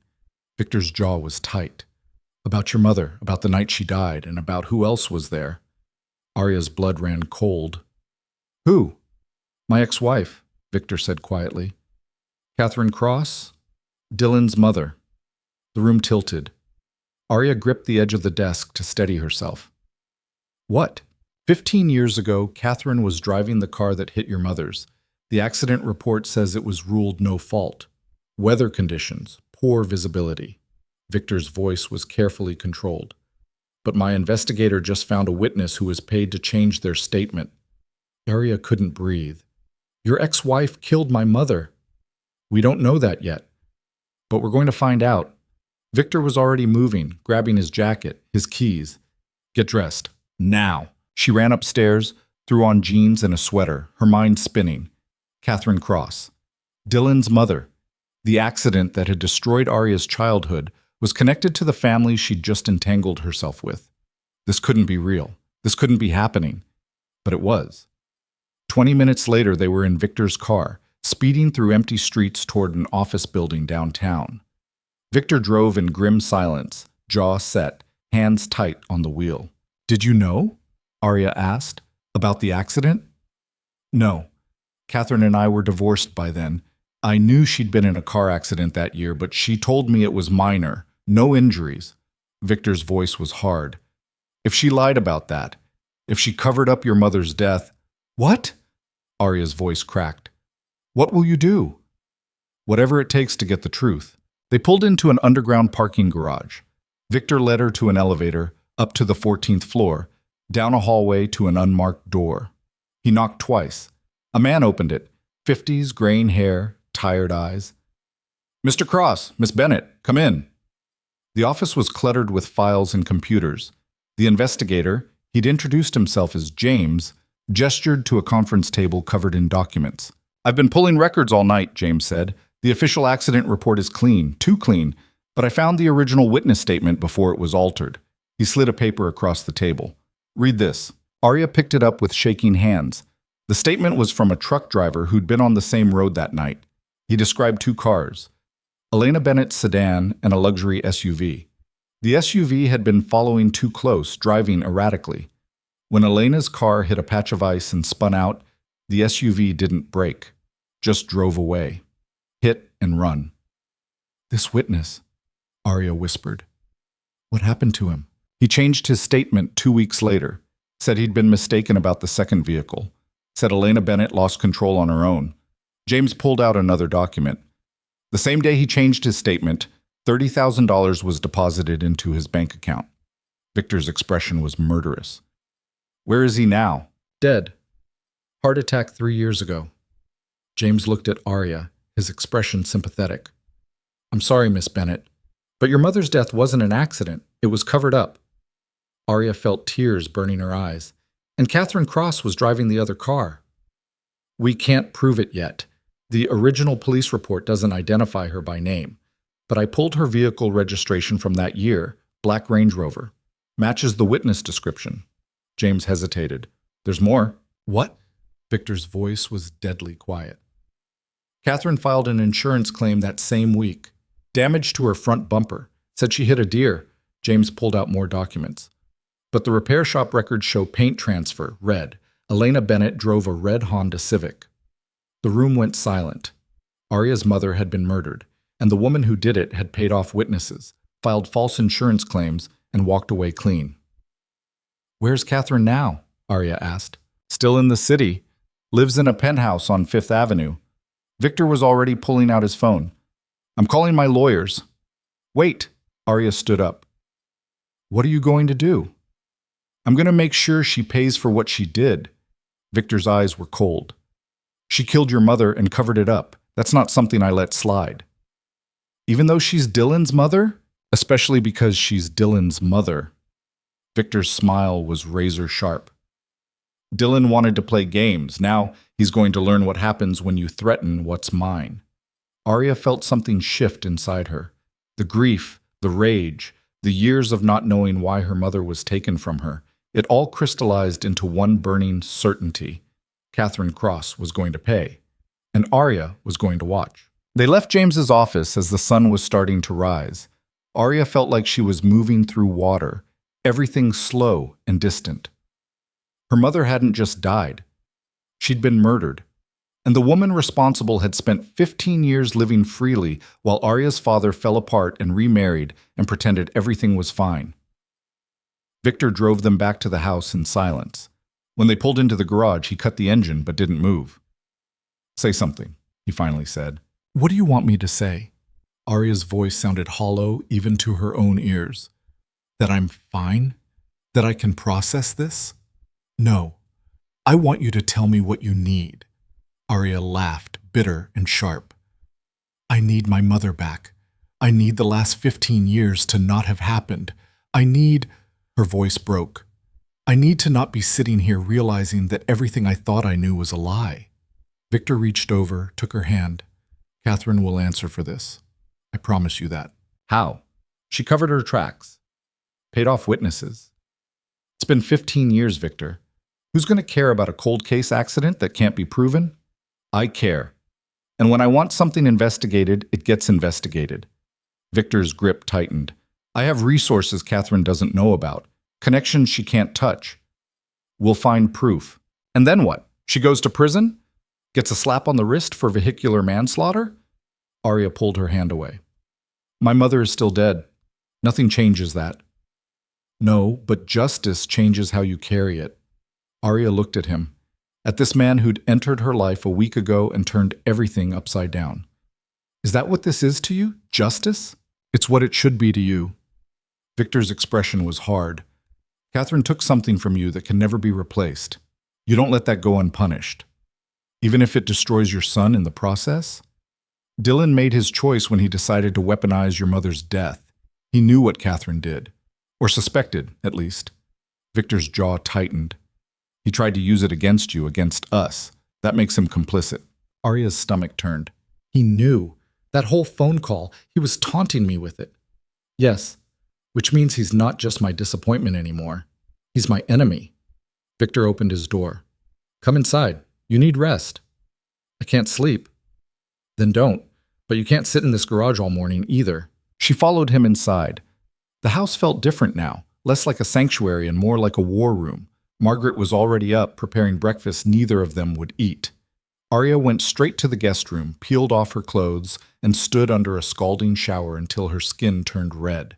When she emerged, Victor was waiting in her room, holding a file folder. "James sent over everything he has so far," he said. "Police reports, witness statements, insurance claims, all of it." "I don't want to see it." "Yes, you do. You need to see it. You need to know exactly what Catherine did so you understand why she can't walk away from this." Arya took the folder with shaking hands, sat on the edge of the bed, and opened it. The first document was the original police report. Clinical language describing her mother's car spinning out on black ice, hitting a guardrail, the driver pronounced dead at the scene. Single vehicle accident, no other cars involved, except there had been. The witness statement James had uncovered told a different story. Elena Bennett's car had been forced off the road. The SUV behind her hadn't even slowed down. Arya's vision blurred. She turned the page. Photos from the accident scene. Her mother's car, crumpled against the guardrail. Glass everywhere. Blood on the driver's side window. She closed the folder. "I can't." Victor took it from her, set it aside. Then he sat beside her and did something unexpected. He pulled her against his chest and just held her. Arya broke. 15 years of grief she'd never properly processed came flooding out. She cried for her mother, for the childhood stolen from her, for every moment she'd blamed herself for not being enough to keep her father from moving on. Victor didn't try to stop her or tell her it would be okay. He just held on while she fell apart. When the tears finally stopped, Arya pulled back. Her face was a mess, her eyes swollen. "I'm sorry." "Don't be." Victor's voice was surprisingly gentle. "You're entitled to break down. Just don't stay broken." "What if I can't help it?" "Then I'll put you back together myself." He stood, walked to the window. "Catherine Cross is going to pay for what she did. But first we need Dylan." Arya wiped her face. "Why?" "Because he's the weak link. He knew about the accident, which means Catherine told him at some point. If we can get him to talk, we can use his testimony against her. He'll never turn on his own mother." Victor's smile was cold. "He will when I make it more painful not to." Over the next 2 days, Victor moved pieces on a board Arya couldn't fully see. Phone calls behind closed doors, meetings with lawyers who arrived carrying briefcases and left looking grim. James continued digging, uncovering more evidence, repair shop records, phone logs from the night of the accident, financial transfers that all pointed to a cover-up. Arya felt like she was watching from outside herself. She went through the motions, eating when Margaret put food in front of her, sleeping in fits and starts, avoiding her phone and the hundreds of messages piling up. The media had moved on to other scandals, but the gossip sites still ran speculation pieces about her and Victor. She didn't care anymore. Let them talk. Let them make up whatever stories they wanted. None of it mattered compared to what Catherine had done. On the third day, Victor came to find her in the library. "We're going out." "Where?" "To see Dylan." Arya's stomach dropped. "I don't want to see him." "I know, but you need to." Victor's expression was unreadable. He needs to see what he's cost himself by playing games he doesn't understand. They drove to a building downtown, luxury condos with a doorman and marble floors. Dylan's apartment, Arya realized. Victor's money had probably paid for it. The doorman tried to stop them. Victor said something low and sharp, and the man stepped aside. They took the elevator to the 14th floor. Victor knocked on Unit 1407. No answer. He knocked again, harder. The door opened. Dylan stood there in sweatpants and a wrinkled t-shirt, looking like he hadn't slept in days. His eyes widened when he saw Arya. "What the hell are you doing here?" "We need to talk," Victor said. "Let us in." "No, I don't have anything to say to either of you." Victor's hand shot out, catching the door before Dylan could close it. "That wasn't a request." For a moment, they stood there in a silent battle of wills. Then Dylan stepped back, jaw clenched. "Fine. 5 minutes." The apartment was a mess. Empty bottles, takeout containers, clothes strewn everywhere. It smelled like stale alcohol and defeat. Dylan crossed his arms, glaring at them both. "What do you want?" "I want to know what you know about Elena Bennett's death," Victor said. The color drained from Dylan's face. "I don't know what you're talking about." "Don't insult my intelligence. You called Arya and told her to ask me about it, which means you knew something worth weaponizing." Victor's voice was ice. "What did your mother tell you?" "Nothing. I was just messing with her head." "Try again." Dylan's eyes darted to Arya, then away. "She's playing you. Can't you see that? She's using you to get back at me." "Answer the question," Victor said. "What do you know about the accident?" "I don't—" Dylan stopped, seemed to realize he was trapped. "Mom mentioned it once, years ago. She was drunk, rambling about some accident she'd been in. Said she'd hit someone, but it wasn't her fault, the roads were bad, and she'd had to make it go away so it wouldn't ruin her life." He swallowed. "She said the woman died, that she'd paid people to keep quiet." Arya's hands balled into fists. Catherine had confessed. Maybe not in a court of law, but she'd told her own son what she'd done. "When was this?" Victor demanded. "I don't know, 5 years ago? 6? Dylan's voice rose. "Why does it matter? It was an accident." "It was murder," Arya said quietly. "She hit my mother's car and left her to die on the side of the road. Then she paid off witnesses and filed false insurance claims to cover it up." Dylan stared at her. You can't prove that." "We can. We have the original witness statement, the financial records, the repair shop documentation." Victor stepped closer to his son. "Your mother killed an innocent woman and spent 15 years pretending it never happened, and you knew." I didn't know it was her mother. Dylan's composure cracked. Mom just said some woman. I didn't know. But you suspected. That's why you used it against Arya. Victor's voice dropped to something dangerous. You tried to hurt her with information about her own mother's murder. My son or not, that's unforgivable. Dylan's face twisted. You're choosing her over me, your own son. You made that choice easy.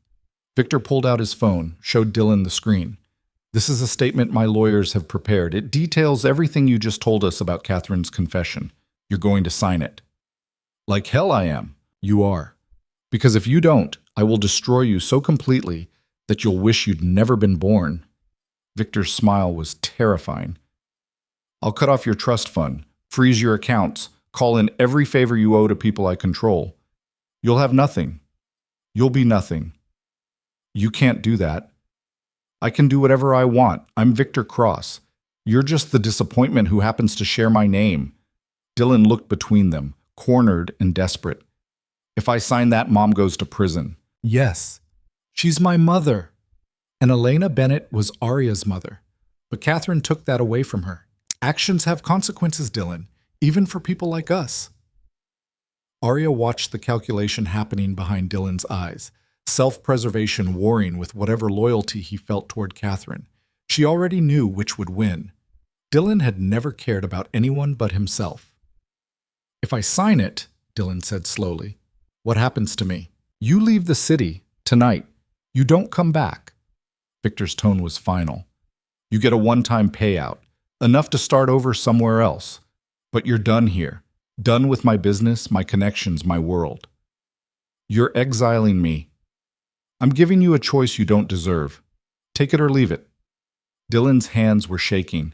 He looked at Arya, and for a moment she saw something that might have been regret, or maybe just self-pity. I'm sorry, he said. About your mom. I didn't know it was her. But you knew it was someone. Arya's voice was steady. And you didn't care enough to find out who. That's who you are, Dylan. You've never cared about anyone but yourself. He flinched. And you think he's better? Dylan gestured at Victor. He's using you. You're just another acquisition to him. Maybe, but at least he's honest about it. Arya met Dylan's eyes. You lied to me for 3 years, cheated on me with my stepsister, mocked me on my birthday. And when that wasn't enough, you tried to hurt me with my mother's death. She stepped closer. So yeah, I'll take the man who's honest about using me over the one who pretended to love me while treating me like garbage. Dylan's jaw clenched. Where do I sign? Victor pulled out the statement. Dylan read it twice, hands trembling, then scrawled his signature at the bottom. Done, he said bitterly. Happy now? Not even close. Victor folded the document, pocketed it. You have until midnight to leave the city. After that, your accounts freeze and your apartment lease terminates. My lawyers will be in touch about the settlement. That's it? After everything I've done for you? You've done nothing for me except prove that money can't buy character. Victor turned toward the door. Goodbye, Dylan. They left him standing in his disaster of an apartment. In the elevator, Arya finally exhaled. Thank you, she said quietly. For what? For making him face what he did. For not letting him walk away clean. Victor glanced at her. I didn't do it for you. I did it because he needed to learn that threatening what's mine has consequences. I know, but thank you anyway. They drove to the police station next.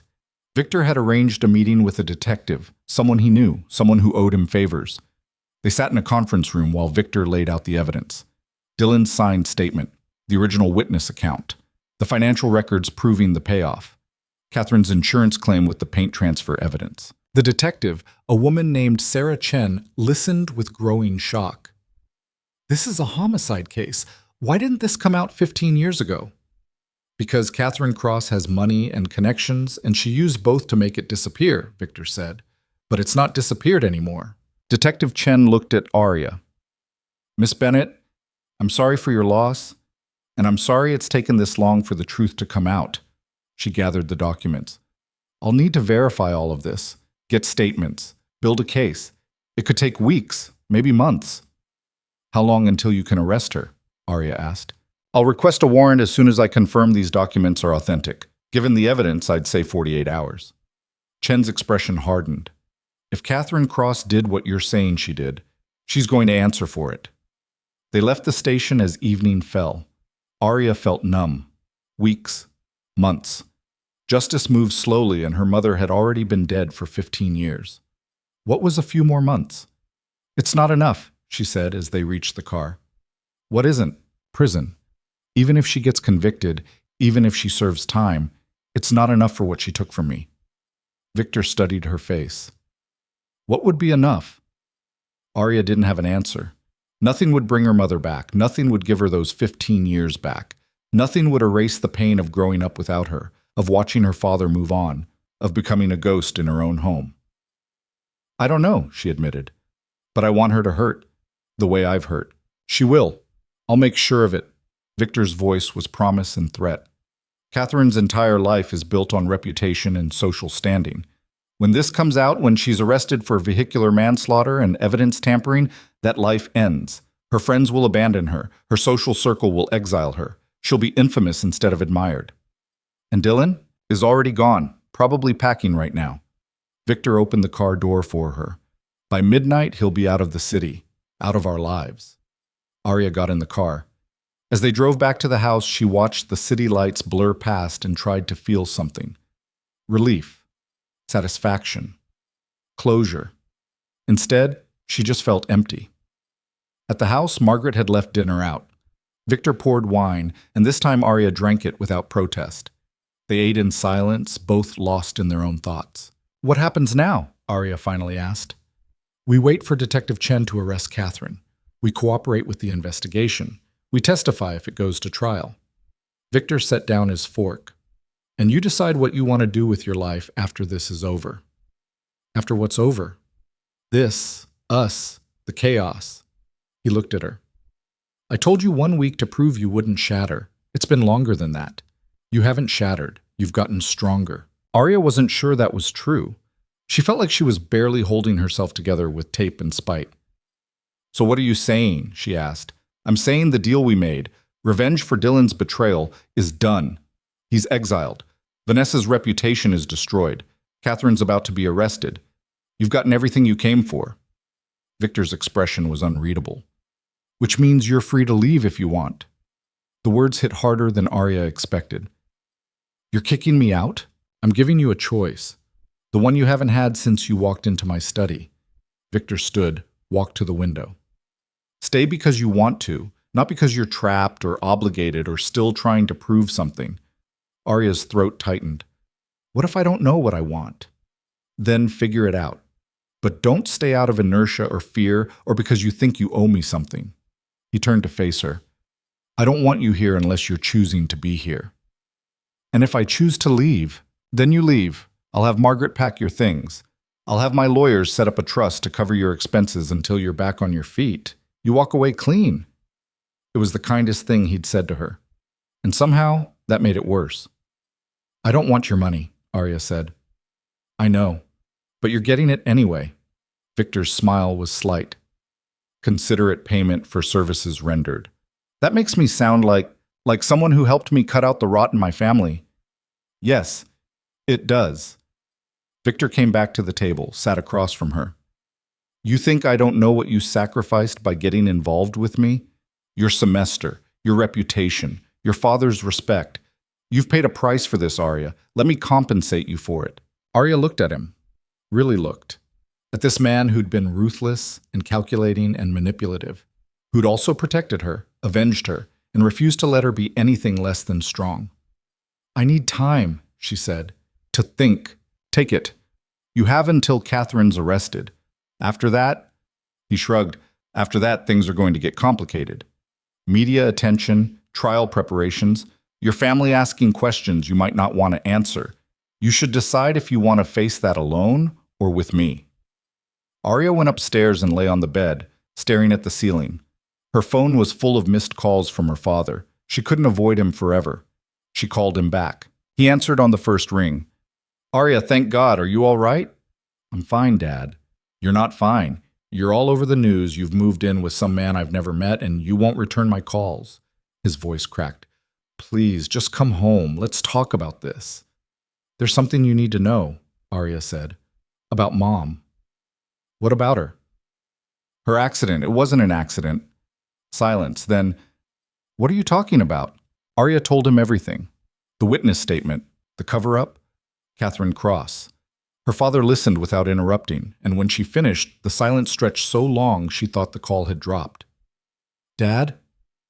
She was murdered. His voice was barely a whisper. Elena was murdered, and I never knew. The police are investigating. They're going to arrest the woman who did it. Who? Catherine Cross, Victor's ex-wife, Dylan's mother. Another long silence. And Victor, he's helping you with this? Yes? Why? Good question. Arya wasn't entirely sure herself. Because it's the right thing to do, and because she tried to use Mom's death as a weapon against me. This man, Victor Cross, are you... Her father struggled with the words. Are you safe with him? Yes. Are you sure? Arya thought about everything Victor had done. The manipulation, the control, the ruthless efficiency with which he'd destroyed his own son. But she also thought about the way he'd held her while she cried, the way he'd promised justice and delivered it, the way he'd given her a choice when he could have just taken what he wanted. Yes, she said again. I'm sure. I don't understand any of this. A week ago you were with Dylan. Now you're with his father, and your mother's death is suddenly a murder investigation. Her father's voice shook. My daughter is a stranger to me. I'm still me, Dad. Are you? Because the Arya I know wouldn't have done any of this. Maybe the Arya you knew was tired of being walked over. Arya's voice hardened. Dylan cheated on me with Vanessa. On my birthday. In a hotel room. And instead of coming home and falling apart, I decided to fight back. Is that really so incomprehensible? Fighting back doesn't mean throwing yourself at his father. I didn't throw myself at anyone. I made a choice. Maybe not a smart one. Maybe not one you approve of. But it was mine. Arya sat up. And honestly, Dad, you don't get to judge me. You replaced Mom in 2 years, moved Vanessa and her mother into our house, and acted like Mom had never existed. So forgive me if I don't really care about your opinion on my life choices. She hung up before he could respond. Her hands were shaking. She'd never talked to her father like that, never stood up to him. The old Arya would have apologized, would have made herself smaller, would have done anything to avoid conflict. But the old Arya was gone. The next day passed in tense waiting. Victor was on the phone constantly with his lawyers, with Detective Chen, with contacts Arya didn't know he had. She stayed out of the way, reading in the library, trying not to think about what came next. At 4 in the afternoon, Victor found her. It's happening. They're executing the warrant now. Arya set down her book. Where? Her penthouse. Chen said we could observe from the street if we wanted. I want to see her face when they arrest her. They drove to Fifth Avenue, parked across from Catherine's building. Within minutes, 3 police cars pulled up. Detective Chen emerged from one, along with 4 uniformed officers. Arya and Victor watched from the car as they entered the building. 15 minutes later, they emerged with Catherine Cross in handcuffs. She was exactly as Arya had imagined. Blonde, elegant, expensive clothes and jewelry. The kind of woman who'd never faced a consequence in her life. Until now. Catherine's eyes scanned the street, landed on Victor's car. Even from a distance, Arya could see the shock, the fury, the betrayal. Victor rolled down the window, made sure Catherine could see him, could see Arya beside him. Catherine's face twisted with rage. She tried to lunge toward the car, but the officers held her back. She was screaming something Arya couldn't hear through the glass. Then they put her in the police car and drove away. Arya sat frozen, watching the taillights disappear. How do you feel? Victor asked. I don't know. Arya's voice was hollow. I thought it would feel like winning, but it just feels hollow because revenge always is. Victor started the car. But justice isn't about feeling good. It's about balance. The scales were uneven. Now they're not. They drove back to the house in silence.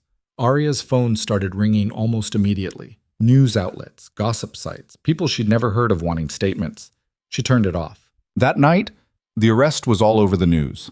Catherine Cross, socialite and ex-wife of business magnate Victor Cross, arrested for vehicular manslaughter and evidence tampering in connection with the 15-year-old death.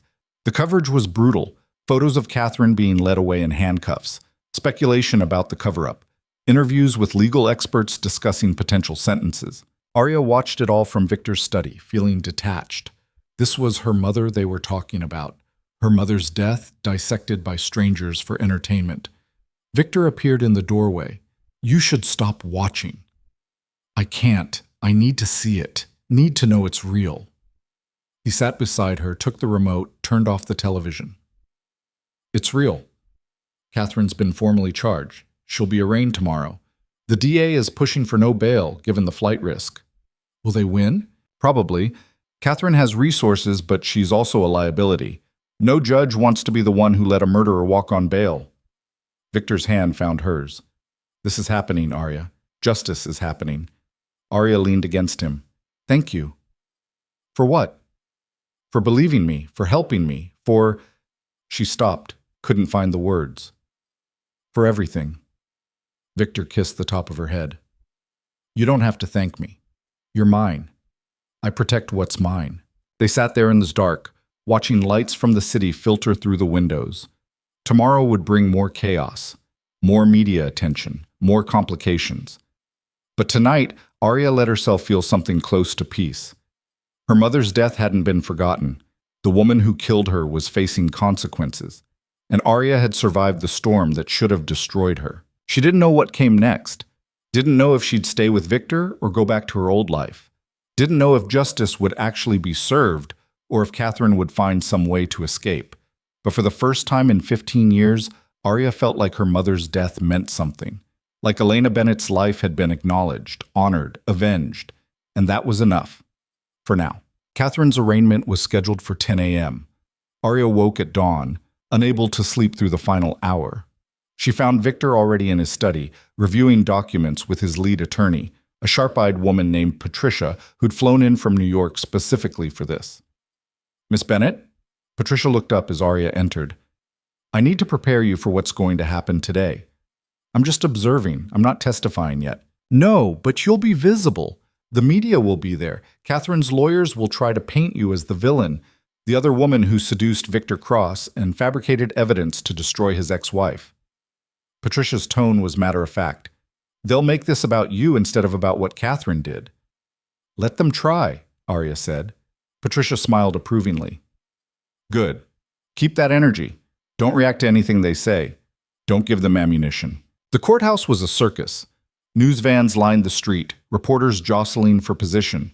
Victor's security team created a path through the crowd, but cameras still caught Arya's face from every angle. Questions shouted from all directions. "Miss Bennett, did you know about the accident when you started dating Victor Cross? Is this revenge against Dylan Cross? How does it feel to destroy an entire family?" Arya kept her head up, her expression neutral. Let them think what they wanted. She knew the truth. Inside, the courtroom was packed. Arya sat in the gallery beside Victor, while Patricia joined the prosecution team at their table. Catherine was led in wearing an orange jumpsuit, her hands cuffed in front of her. Without the designer clothes and professional styling, she looked smaller, older, almost ordinary. Their eyes met across the courtroom. Catherine's expression was pure venom. The judge entered, a stern-looking woman in her 60s who clearly had no patience for theatrics. Catherine's lawyer, a slick man named Richard Castellano, immediately requested bail. "Your Honor, Mrs. Cross is a pillar of this community. She has deep roots here, family connections, and no prior criminal record. She's not a flight risk." The prosecutor, a young man named David Hernandez, stood. "Your Honor, the defendant is charged with vehicular manslaughter and evidence tampering in connection with a death. She covered up for 15 years. She has significant financial resources and international connections. She is absolutely a flight risk. Furthermore," David continued, "we have evidence that Mrs. Cross paid off witnesses, filed fraudulent insurance claims, and used her wealth and influence to obstruct justice. This was not a momentary lapse in judgment. This was a calculated, sustained effort to evade responsibility for taking a woman's life." The judge looked at Catherine. "Mrs. Cross, how do you plead?" Catherine stood, chin raised. "Not guilty, Your Honor. Bail is denied. Remanded to custody pending trial." The gavel came down. "Next case." Catherine's face went white. Her lawyer started to object, but the judge was already moving on. Guards escorted Catherine out. As she passed Arya's row, she stopped. "This is your fault," she hissed. "You've destroyed everything." "No," Arya said quietly. "You did that yourself 15 years ago when you killed my mother and drove away." Catherine lunged. Guards grabbed her, pulled her back. She was still screaming as they dragged her from the courtroom. Something about ungrateful whores and Victor's poor judgment and lies. Arya sat frozen, heart pounding. Victor's hand found hers under the edge of the bench. "Breathe." She did. In and out, slowly. The courtroom buzzed with whispered conversations, but Arya barely heard them. Outside, the media frenzy was worse. Patricia handled it, giving a brief statement about justice being served and the legal process moving forward. Arya said nothing, just let Victor guide her to the car. "That was harder than I thought it would be," she admitted once they were safely inside. Seeing her blame me, like I'm the villain for wanting answers about my own mother's death. Arya's hands were shaking. She killed someone and spent 15 years living her best life, but somehow I'm the bad guy. People like Catherine never accept responsibility. It's always someone else's fault. Victor's voice was hard. "She'll keep playing the victim until the trial. Her lawyers will try every angle, blame the road conditions, blame your mother, blame me for supposedly manipulating evidence. None of it will stick, but they'll try." "How long until trial?" 6 months. Maybe longer. Victor looked at her. "That's a long time to live in limbo. To have every aspect of your life dissected by lawyers and journalists and internet strangers." Arya knew what he was really asking. Could she handle it, or would she break under the pressure? "I'm not going anywhere," she said. "Not until I see this through." "And after?" She didn't have an answer to that. The weeks that followed were brutal. The media coverage was relentless. Think pieces about Arya's motivations. Interviews with people who barely knew her, all offering opinions about her character. Vanessa gave a particularly vicious interview claiming Arya had always been manipulative and attention-seeking. Arya's father called once. They talked for 3 minutes before he asked her to come home, to distance herself from Victor, to stop making this worse. She hung up on him and blocked his number. Jenna was the only friend who stayed. She showed up at Victor's house one evening with wine and Thai food, pushed past Margaret, and found Arya in the library. "You look like hell," Jenna announced. "Thanks. You look fantastic." Arya managed a weak smile. "How'd you get past security?" "Told them I was your emotional support human, and they could either let me in, or I'd camp on the lawn." Jenna set down the food. "So, how are you really?" Arya started to give the standard answer, fine, managing, taking it day by day. Then she looked at Jenna's face and couldn't lie. "I'm drowning. The trial's not for months, but it's already consuming everything. I can't go anywhere without being photographed. Can't talk to anyone without it ending up online. My dad won't speak to me. Vanessa's telling anyone who will listen that I'm a psychopath. And Victor..." She stopped. "What about Victor?" "I don't know what we are anymore. We started as revenge. Then it became something else. But I don't know if it's real or just..." Arya struggled for words. "Trauma bonding. Codependency. 2 damaged people clinging to each other because the alternative is worse." Jenna was quiet for a moment, then, "Do you love him?" "I don't know." "Does he love you?" "He says I'm his, that he protects what's his. But love? I don't think Victor Cross does love. Not the way normal people do. And that's enough for you?" Arya looked at her hands. "It has to be, because I've burned every other bridge." "No, you haven't. You have me. You have your education waiting when you're ready to go back. You have options, Arya. You've always had options." Jenna grabbed her hand. "Don't stay with him just because you think you have nowhere else to go." "That's not why I'm staying." "Then why?" "Good question." Arya thought about it, really thought about it. Why was she still in this house, in this relationship, in this life that felt nothing like the one she'd had a month ago?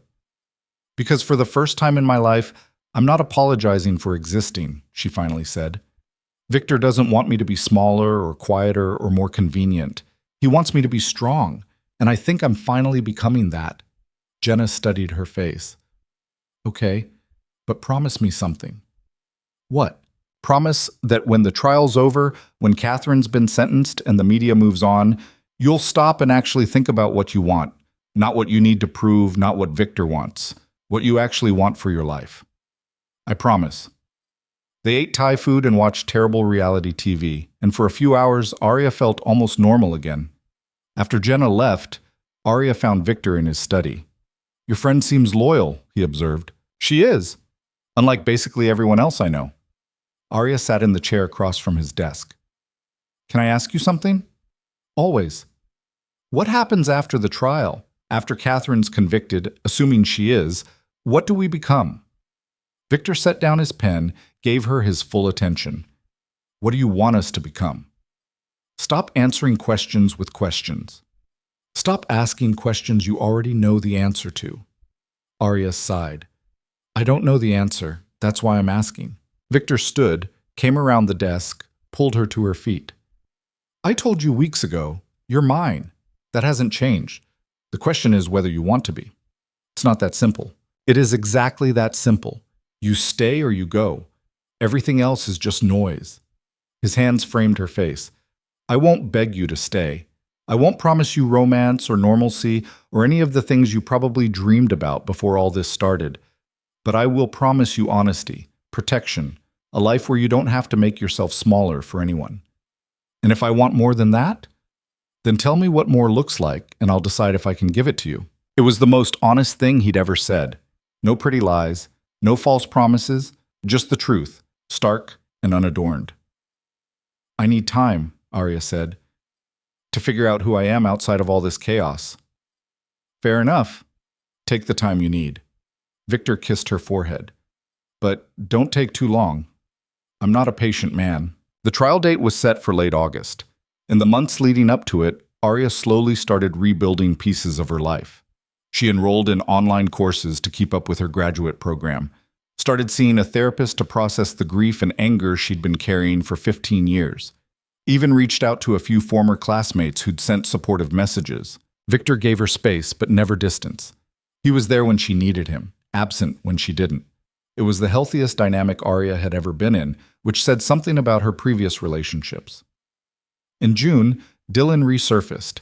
He'd moved to Seattle, started working for some tech startup. He sent Arya an email, short, awkward, probably written and rewritten a dozen times. I know I don't have the right to ask for your forgiveness, but I'm sorry.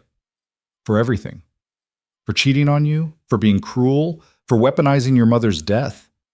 I was a coward, and you deserved better. I hope the trial gives you the closure you need. D. Arya read it 3 times, then she deleted it without responding. Dylan didn't deserve her forgiveness. Maybe someday she'd get to a place where she didn't care enough to withhold it. But that day wasn't today. Vanessa, meanwhile, had become a social pariah. The combination of the cheating scandal and her mother's arrest had destroyed her reputation. Last Arya heard, she'd moved to LA to try to reinvent herself. Good luck with that. The trial started on a Monday in late August. The courthouse was packed with media, curious onlookers, and people who'd known Elena Bennett and wanted to see justice served. Arya took the stand on day 3. She wore a simple navy dress, no jewelry, minimal makeup. Patricia had coached her extensively. Answer questions directly. Don't volunteer extra information. Stay calm no matter what the defense attorney throws at you. Catherine's lawyer, Castellano, tried every tactic. Implied Arya had seduced Victor to manufacture evidence. Suggested she had financial motivations. Questioned her memory of events that happened when she was 12 years old. Arya answered each question steadily. When he implied her mother might have been drunk that night, Arya looked him dead in the eye and said, My mother didn't drink. She was driving home from a PTA meeting. The toxicology report confirmed 0 alcohol in her system. You know this because you've read the same police reports I have. So maybe stop trying to blame the victim and focus on your client's actions. The judge sustained the prosecution's objection, but the damage was done. The jury had seen Castellano attack a dead woman's character and watched Arya defend her with quiet dignity. The trial lasted 3 weeks. Witness after witness corroborated the prosecution's case. The truck driver who'd originally seen Catherine's SUV hit Elena's car testified via video deposition. He was in his 70s now, dying of cancer, and wanted to finally tell the truth. The repair shop owner who documented the paint transfer testified. Financial experts walked the jury through the money trail showing how Catherine had paid off witnesses. Dylan testified via remote video. He looked thinner, older, haunted. He confirmed what Catherine had told him about the accident, about covering it up. His testimony was devastating. Catherine took the stand in her own defense. It was a mistake. Under cross-examination, she fell apart, claimed she'd panicked, that she hadn't known the other driver was seriously injured, that she'd meant to come forward, but then too much time had passed. "So you hit Mrs. Bennett's car hard enough to send it spinning into a guardrail," the prosecutor said. "You saw the damage. You saw her car crumpled against the barrier, and you're telling this jury you didn't know she might be seriously injured? I wasn't thinking clearly. I was scared. Scared enough to flee the scene. Scared enough to pay witnesses $30,000 to change their statements. Scared enough to file a false insurance claim." David's voice was cutting. "But not scared enough to call 911. Not scared enough to check if Elena Bennett was alive. Not scared enough to do the right thing." Catherine had no answer to that. The jury deliberated for 6 hours. When they returned, the forewoman stood and read the verdict. Guilty on all counts. Vehicular manslaughter, evidence tampering, obstruction of justice. Catherine's face crumpled. Her lawyer put a hand on her shoulder. The judge set sentencing for 2 weeks out. Aria sat in the gallery, Victor's hand in hers, and felt something that wasn't quite satisfaction. Her mother was still dead. 15 years were still lost. But at least the truth was out. At least Catherine would finally face consequences. The sentencing hearing was shorter. Catherine's lawyer made an impassioned plea for leniency. She'd made a terrible mistake. She'd lived with the guilt for 15 years. She was a grandmother now. The judge wasn't moved. "Mrs. Cross, you didn't just make a mistake. You made a choice. And then you made that choice every single day for 15 years when you chose to let a family suffer without answers. When you chose to protect yourself instead of doing the right thing." She sentenced Catherine to 12 years in prison. With good behavior, she might get out in 8. Catherine was led away in handcuffs. She didn't look at Aria, didn't look at anyone, just walked out with her head down, the fight finally gone. Outside the courthouse, Aria stood in front of the microphones and cameras and gave her only statement of the entire trial. "My mother was Elena Bennett. She was funny and kind, and she loved gardening and terrible 80s music. She was a good mother, and she deserved better than to die alone on a dark road while the person who hit her drove away and forgot about her." Aria's voice was steady. "Today, 15 years late, she got justice. That's all I wanted. That's all any of us should want. For the people we love to matter. To be remembered. To have their deaths mean something." She walked away from the cameras after that. Victor was waiting by the car. "How do you feel?" he asked. "Tired, relieved, empty." Aria leaned against him. "Like I've been running a marathon and finally crossed the finish line, but I'm too exhausted to celebrate." "That's normal. You've been carrying this for weeks, months." Victor wrapped an arm around her. "Take time to rest, to process. You've earned it." They went back to the house. That night, Aria slept for 14 hours straight. When she woke, sun was streaming through the windows and Victor was at his desk, working on his laptop. "What time is it?" she mumbled. 2 in the afternoon. You slept through breakfast and lunch." Victor closed his laptop. "Hungry?" "Starving." They ate sandwiches in the kitchen, something normal and domestic and almost surreal after everything they'd been through. Margaret bustled around, tidying, pretending not to eavesdrop. "What happens now?" Aria asked. "Whatever you want to happen." Victor's expression was open, vulnerable in a way she'd never seen. "The trial's over. Catherine's been sentenced. Your revenge is complete. Which means we're back to the question I asked you months ago. What do I want?" "Yes." Aria thought about it. Really thought about it. What did she want? Not what she was supposed to want. Not what would make her father happy, or what Jenna thought was best. What did Aria Bennett actually want for her life? "I want to go back to school," she said slowly. "Finish my degree. Figure out what I'm actually good at instead of just what I thought I should do." "Okay. What else?" "I want to help people who've been through what I went through. People who've lost family members and don't have answers. Maybe work with victims' advocacy groups or cold case investigators." Victor nodded. That's good. You'd be good at that. What else? I want... Arya stopped, looked at him. I want to see where this goes. With us. Without the chaos and the revenge and the media circus. Just two people figuring out if they actually work together. And if we don't, then at least we'll know. But I think we might. Arya reached across the table, took his hand. You're not an easy man, Victor Cross. You're ruthless and controlling, and you have zero respect for boundaries. True. But you're also honest. You protected me when I needed it. You gave me space to be angry and messy and broken without trying to fix me. She squeezed his hand. I don't know if what we have is love, but it's real. And I'd like to find out if it could become more. Victor's smile was slow, genuine. Then let's find out. Over the next few months, they did. Arya moved out of the guest room and into a small apartment near campus. Victor paid for it. She'd stopped fighting him on money, accepting it as part of his way of showing care.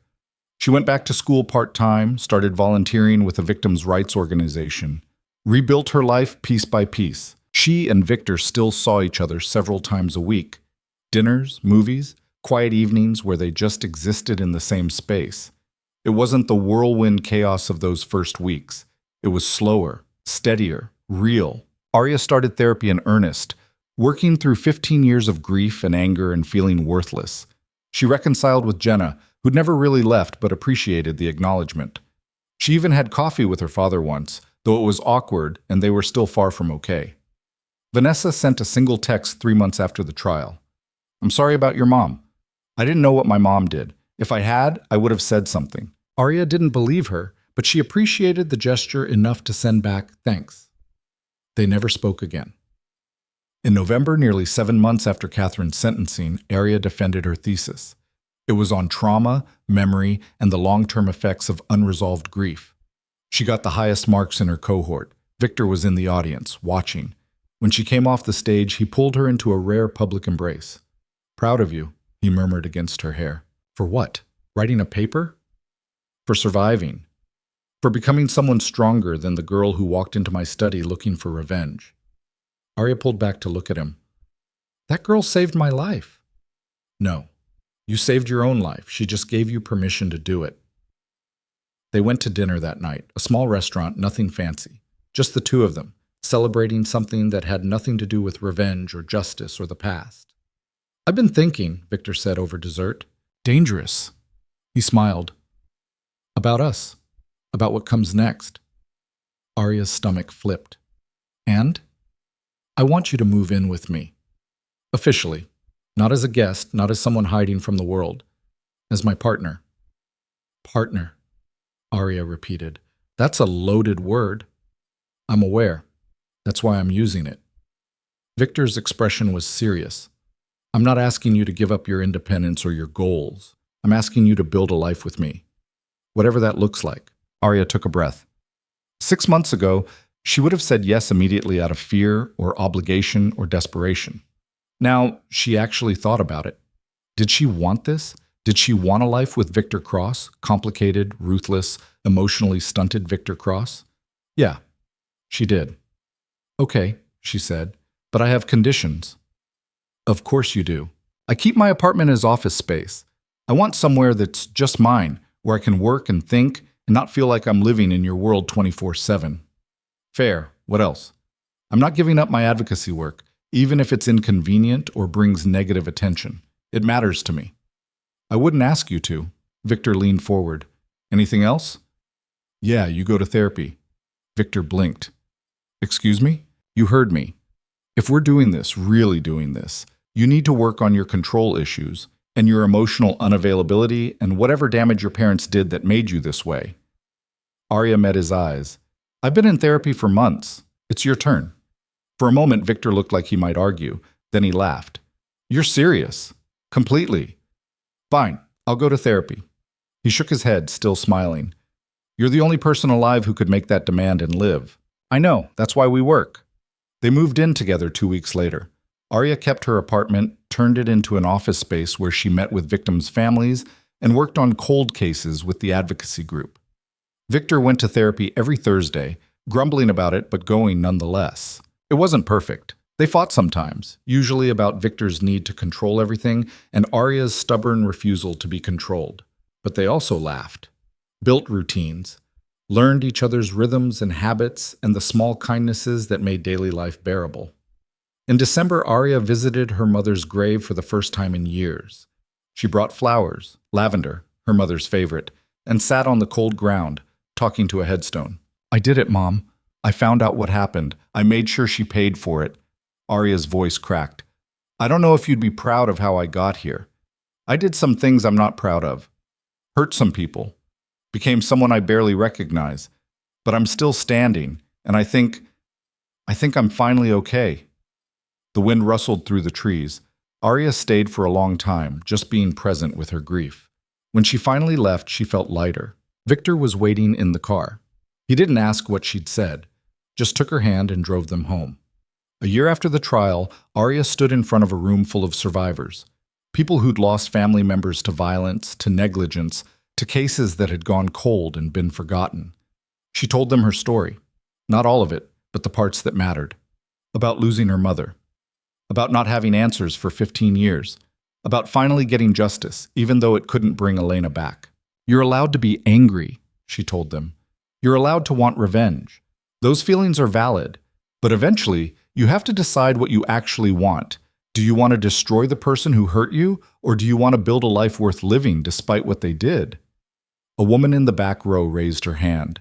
"What if you want both?" Arya smiled. "Then you're probably in the right place. Because revenge and healing aren't mutually exclusive. Sometimes you need one to get to the other. Just make sure you know which one you're really after." After the meeting, she went home to Victor's house. Their house, she corrected herself. She lived there now, had for months. Victor was in his study, as usual. She leaned against the doorframe, watching him work. "How was the meeting?" he asked without looking up. "Good. Hard.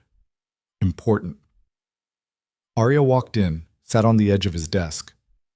"Do you ever regret it? Getting involved with me? All the chaos it brought?" Victor finally looked at her. "No. Do you?" "No. But sometimes I wonder what would have happened if I'd just gone home that night, if I'd cried and moved on and never knocked on your door. You'd be exactly where you were before. Small, quiet, invisible. Dating men who didn't deserve you. Living half a life." Victor's hand found hers.